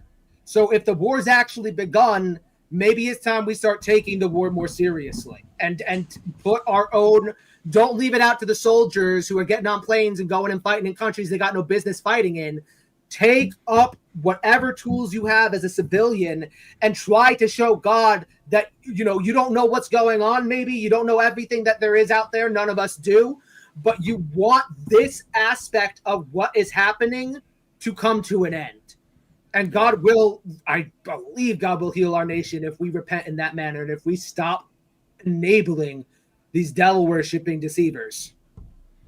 Right, and we're coming at them on a lot of angles here on this channel because we have this angle that you're bringing to us, Dean, and that's why, I was so stoked when Biscuits found you and then I got to talk to you and you were showing this stuff. I was like, dang, this is another form of their language. It's the same thing when I bring on Sabrina, and I've always loved sharing Sabrina's work.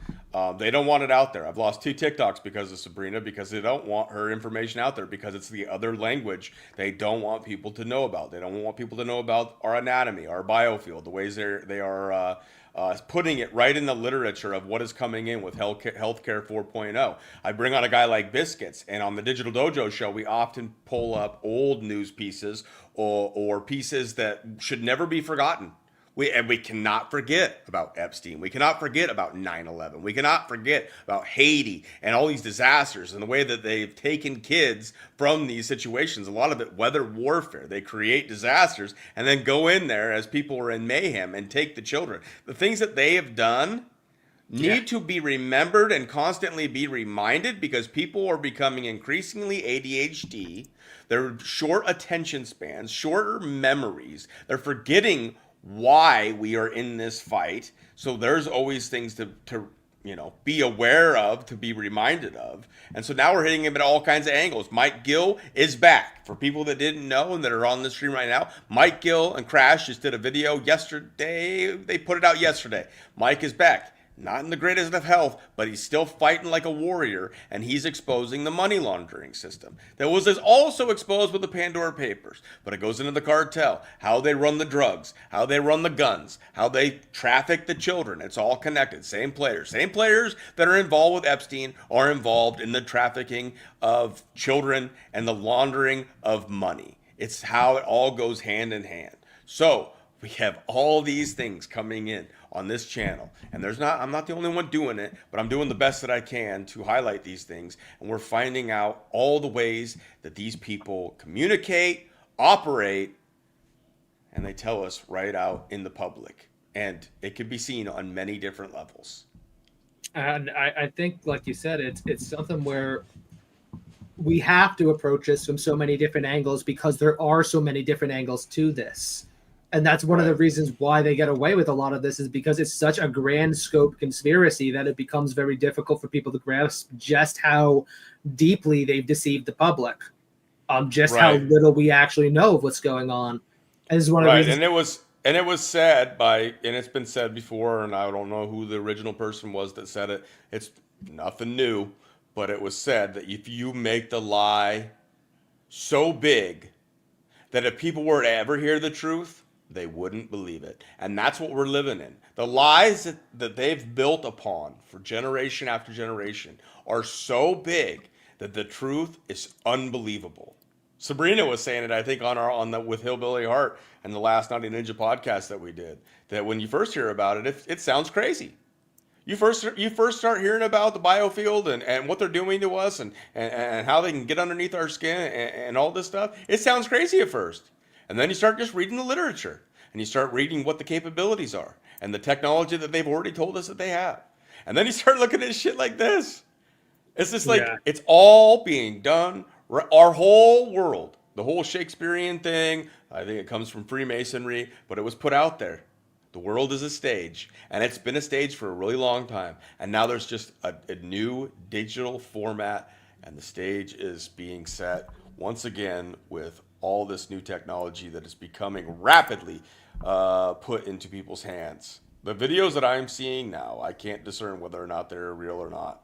Yeah, and And that's that could have been that might have been be what we've been seeing for a long time, and they've just never acknowledged it because it's all a game. There's all these accounts like on like places like X that are obvious fake accounts, but some of them are becoming less obvious and they have large followings, and it's all a fucking data collection operation. Data is the most valuable thing to an artificial intelligence so that it can compete can keep growing and become godlike. And I think a lot of these Luciferian sons of bitches are worshiping it. And like I was saying with Ryan Sikorsky, they're putting sigils in it. So I think the demons and Satan are operating all through the digital world, this digital space. Yeah, and Elon Musk once said, "Beware of those who worship AI gods." He made a tweet about it. I don't know if we're gonna be able to find it because they probably fucking flushed that shit. But Which tweet was it? he once said, "Beware of those who worship AI gods," and now he's trying to put Grok forward like that never happened. But it's one of those things where they tell you what they're doing before they do it, and I don't know. I don't know. Maybe other people have seen it or not. I can't find it right now, but that's one of those things where Elon Musk. When we talk about this mirror game, the X logo, this is. They all use these symbols so frequently. This is obviously a Freemason arch. When we look at Grok, right? Grok logo. It's fucking Saturn. Why did he choose Saturn? He used to be obsessed with Mars. Now is it suddenly Saturn? Because this is about Freemasonry. This is about worshiping the devil in pursuit of everlasting life. And it's about creating a way and a method for these entities that they worship to interact with the masses in a way that they haven't done since God set up the barrier between the realms. And people can take that out of context or in context. I don't really care. That's my opinion on it. There's a reason why CERN is trying to open a gateway to portals to hell and shit with a polygon outside of their establishment. Right, and there's different points of views on what they're doing with CERN and stuff, but there's some crazy shit going on in this world. Somebody asked, have you done the Mona Lisa? You've cut that one up pretty good. Oh yeah, the Mona Lisa is a famous one. I said we were going to do the Last Supper. I'll show, because even somebody here, they found it and they flipped it and they fucked up this face over here, but then they flipped it, right? This is somebody who straight up, they know what's being done here. They put the two things together, and they're hinting to you that you're supposed to take the Mona Lisa. I was doing a little bit of a cut job on here because I noticed some stuff, but yeah, with this, there's a dark inkwell and a light inkwell. So first you make her face herself. Right, and let's do this one, and then we'll start to bring it to a close since we're a little over 3 hours. And then I want to bring Dean back, and we'll do a solely request. I mean, I think we can have Dean have a couple because we wanted to get to the Last Supper. That one's huge. We could even start with that one and then do a full-on request live show. That would be freaking awesome, bro. Yeah, I would definitely be happy to do it because like I said, I think this is one of those things where when you know what's going on at this level. I'm just trying to see if this is the one I normally use. They move it on me from time to time because it's not like you couldn't do it with the others, but it's just easier to get the image if you don't have to connect the figure eights, so to speak. But yeah, with this one, so the first hint we have is that there's a grid pattern on the ceiling. It's black and white, black cubes, right? This is all Saturn worship. This is all reference to the infinite, dark, light. So we connect light to light.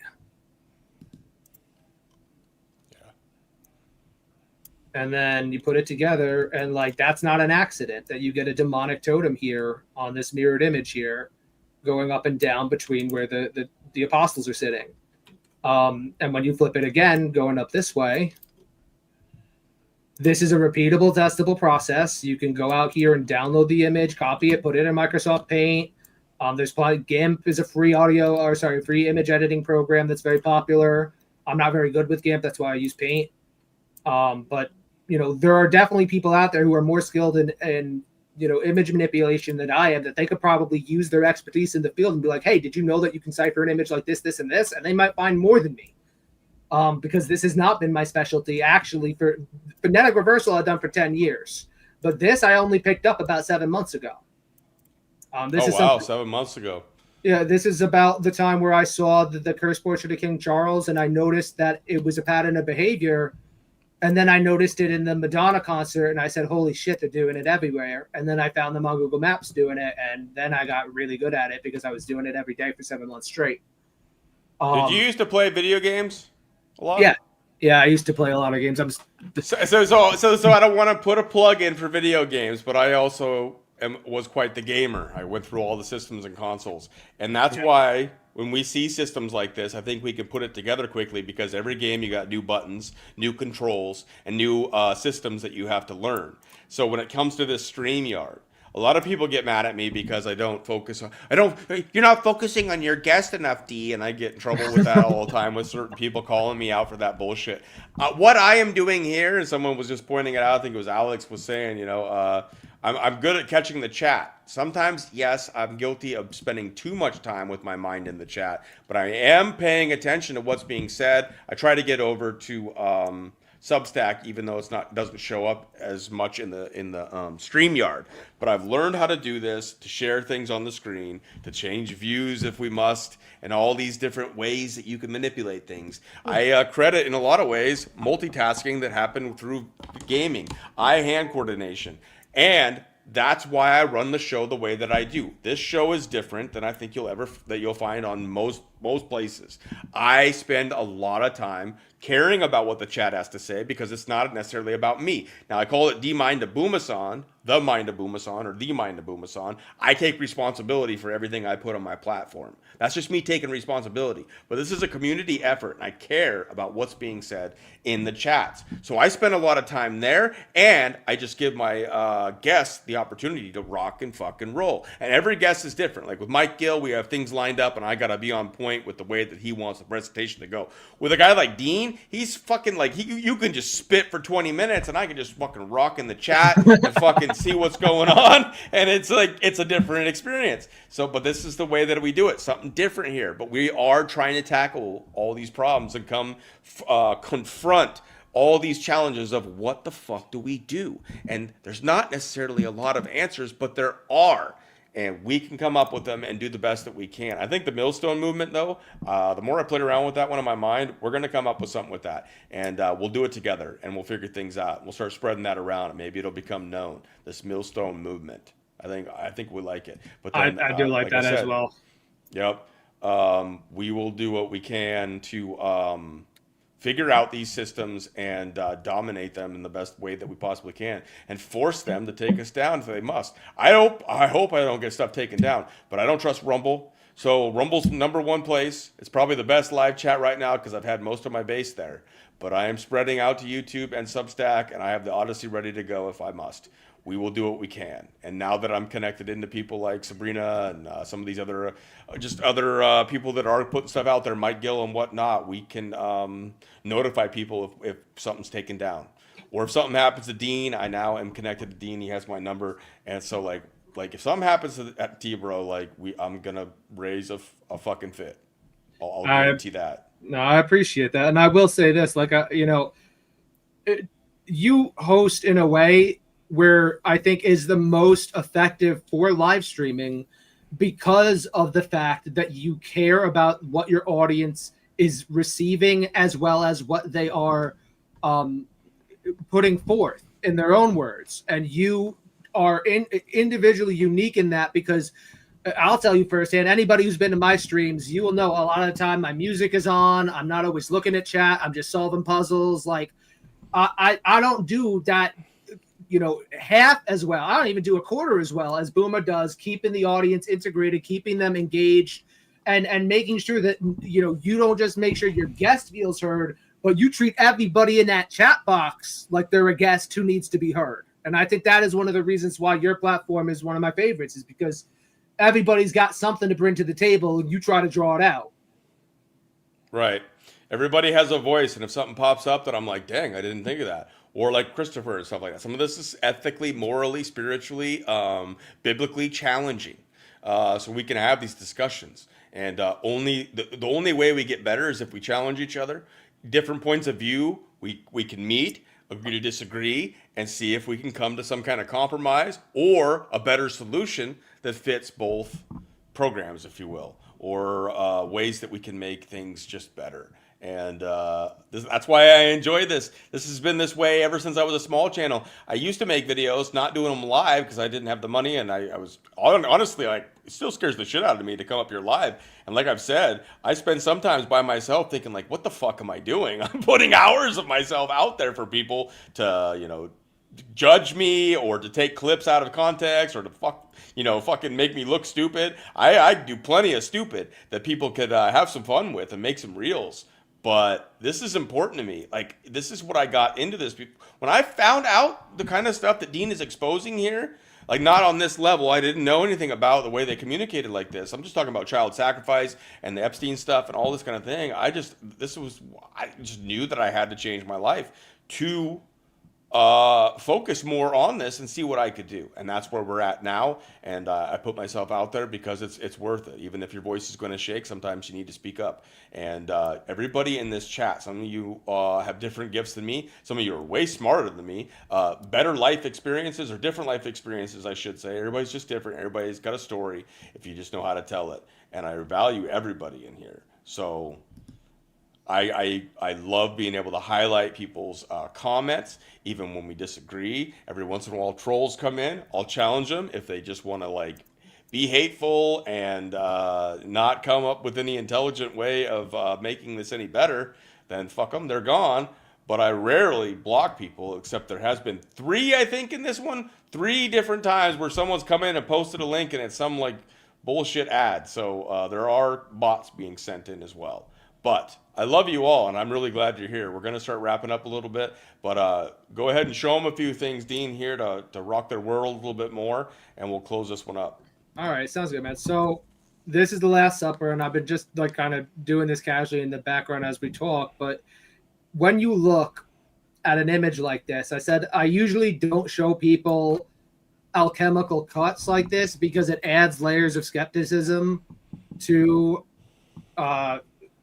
to the viewer, and to me, it's like I want to make this as easy to believe as possible. But likewise, this is a method of cipher communication they use, and you have to learn how to identify it. So this is how we're going to do it. When we look at an image like this, first of all, you see how all of these splotches, when these connect, they make an image. Well, you'll notice those splotches, they're on every one of these. Yep. Which means all of these are probably, I haven't done them all, but they're probably meant to be flipped at themselves. When you look at something like this, where this person's clothes are very plain here, then they touch the blue sleeve, and now it's a clusterfuck of lines, right? That's usually a sign that there is something going on in the lines, which is why I grabbed that. And I said, maybe there is something here. I've done some of the solves for this image, but you got to remember, this is an infinite. So it's meant to be as many solves as possible down to the smallest pixelation. You're going to be looking for the religious symbols of, like, figure eights, X's, eyeballs, totems of demons, colorations that you might not notice until you start putting them together, like this green in the center here. Things that are very, like, now we got a figure eight. Right. Things you start to notice that these are not accidents because it happens too frequently for that to be the case. And when you have things like this, where now this is like a face, this is the smile here, these are eyes, and you got horns up here.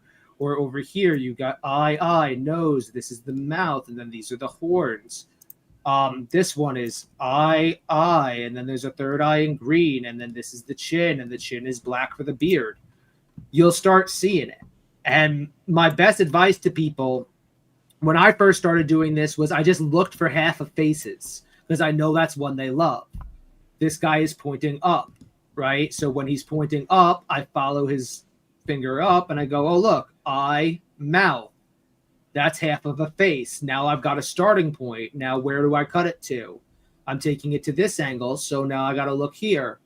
If you look, this gray, it's very subtle, but it shifts and it changes right here. There's a line going down at an angle. So when we take it from like that line and then right to where that line stops is like right about here, and we cut it and then we flip it at itself, is that going to be a solve? I say probably is, because again, I can already see the faces that I'm pulling here because I'm looking for half of a face before I even cut. But you know, like that right there, you can start seeing there's a demonic totem of faces here where this is eye, mouth, and then there's horns. The horns become eye, this becomes a mouth, and then there's little horns up here. And as you climb it, there's just like this eye. This one's, it's so small I can't even zoom in anymore. Right. And I hope people are catching how he's explaining why he's making the cuts, where he's making the cuts. He's starting to see the things that they put in these things, the ideas that these guys had when they painted this kind of stuff, the intricacies and the way that the communication works to their occult ways or their cult thinking. Dean is starting to recognize the indicators as to where to make these cuts. They're not just random. He's not just going in there, making a square, putting it together, and go, oh, I found one. Like, no, it's not a surprise a lot of the time. He is finding the specific points. Sometimes it's a dot. Sometimes it's an angled line. Sometimes it's the way that things have crossed. And he is finding the cuts that way. And you've been doing this, you said 7 months? Yeah. That's what I'm saying, man. 7 months. That's all. It's like video games, but our minds work in a way where we find these things, find clues, puzzle solving even. Screw video games, just games, puzzles, those kinds of things that challenge the mind. These have all led to you being able to do this the way that you do it. Because I watch you and I'm like, dang, man, you've, I don't know if you'd say mastery because it takes a lot of hours, but you've put in the work. And some of your streams are like hours and hours long, so it's added up quickly, man. Yeah, and it's just like I said, it's not something that people naturally think about when you first start looking at a splotch like this. But the way I've started realizing it is most of these images that they're hiding, like why is Jesus's face at a tilt here? Why is this person's at a tilt here? Yeah. Why are these people dressed in the colors that they're dressed in? Why is his hands out, palms like this? Because this is a reference directly to Moloch and Ishtar. And when we look at him, he only has one eye showing, right? These are all signals that they communicate with. And then, you know, knowing that ink blots, things like this in the background here are another method. It makes you beg the question, all right, so what is it? Is there anything here? I don't know. I haven't done this before, but just based on the fact that we know they use ink blots to communicate, sure enough, you've got a totem of demons here. Like that's a devil horn. That's a devil horn. That's eye, mouth, and a chin. That was definitely left to be discovered. This looks like Lam. Like, yeah, dude.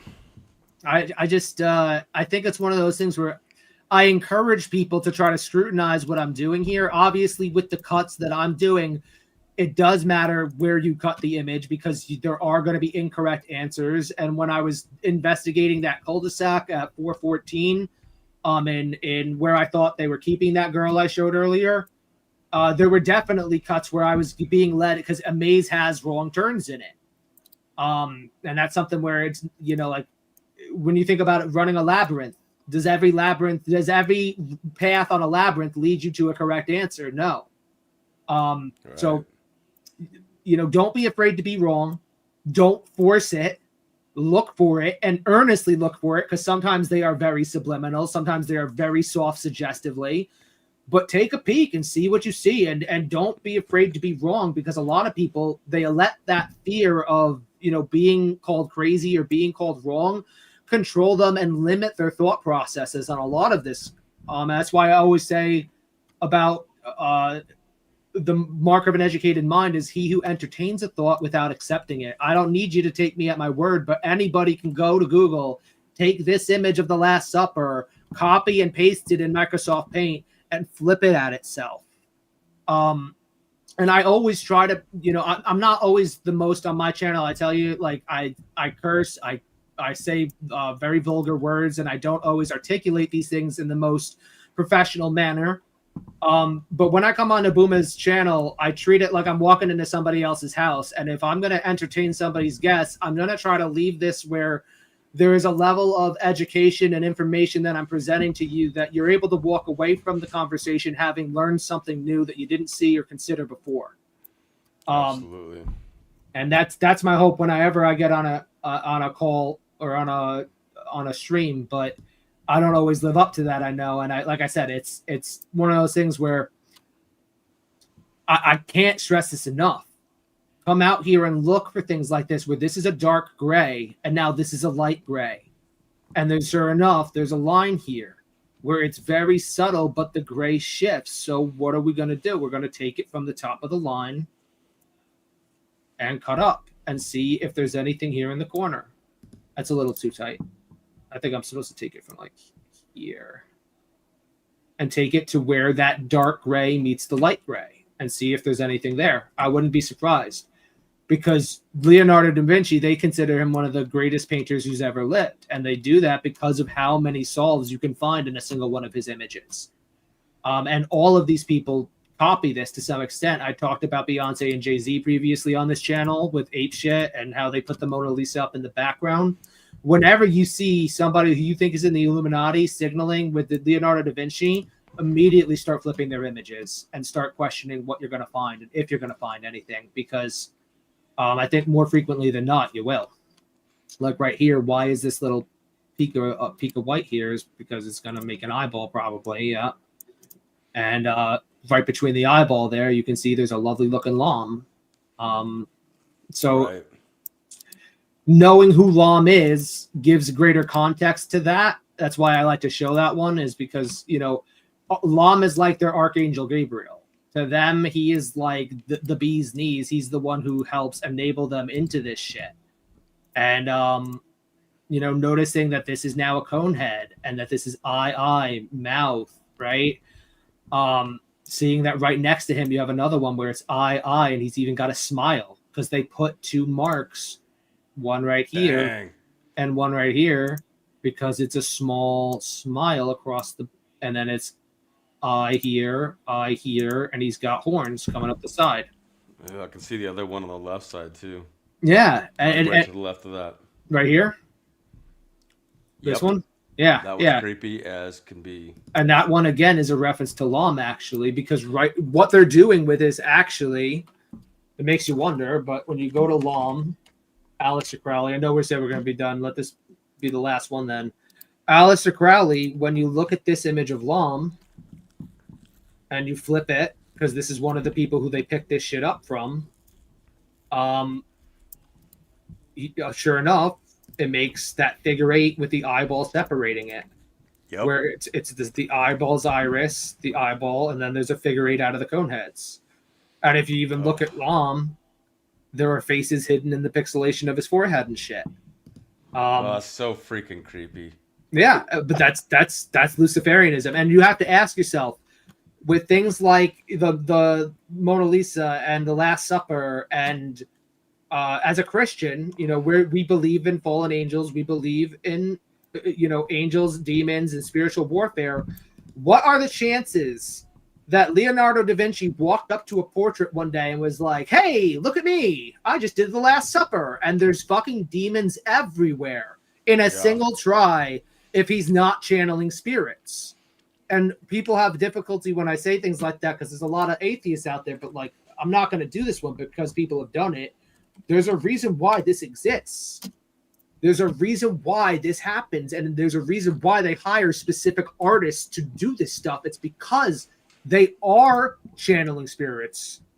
Why did he use the color red? It's obvious why he used the color red, because it's about ritual blood sacrifice of children. And I don't care what he says. This dude he channeled spirits to make a literal Baphomet out of the King of England. And that's because this is the God that the King of England worships, and he was around Jimmy Savile, Jeffrey Epstein, because all these cult members are good friends with one another. And we have to remember, it is a religious cult.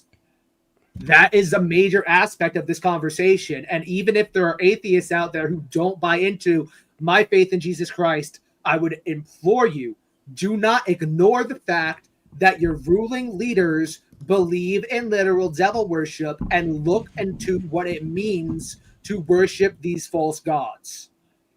A lot of atheists punch at Christianity all the time, and they have no problem doing it. Fine, do that. Next time you do that, though, likewise, go out there and find one of these people doing this and expose it. All I'm asking is for an equal treatment. If you're going to bash on Christianity because you don't believe in Jesus Christ, if you don't believe in a religious faith, go out there and bash the people who are ruling over your country, ruling over your economy, taking your money and using it to commit sacrilege against Christianity and to do absolutely blasphemous acts by declaring themselves your God. If you don't believe in gods, there is no bigger enemy to you than a Luciferian, because they're telling you they believe they are your God.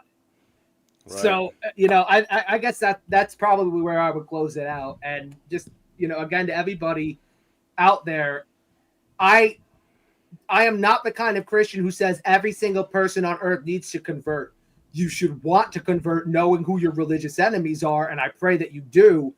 But that does not excuse you from looking the other way from ritual human sacrifice. If you are out there and if you are willing to take shots at Christianity or any other religion for that matter, you should be talking about the biggest religion in the world. And the biggest religion in the world, the most powerful religion in the world, is flat out hardcore Luciferianism, where the top members of society are drinking the blood of children with your money. There it is. Man, this was fire again, bro. Thank you for bringing this to us. I'm going to get you on again. We'll work out a time that works for you. We'll take requests. But, man, thank you all for being here. This whole episode was fire. For those of you that came in a little late, definitely go back and watch the replay. Hope you guys got a lot out of this.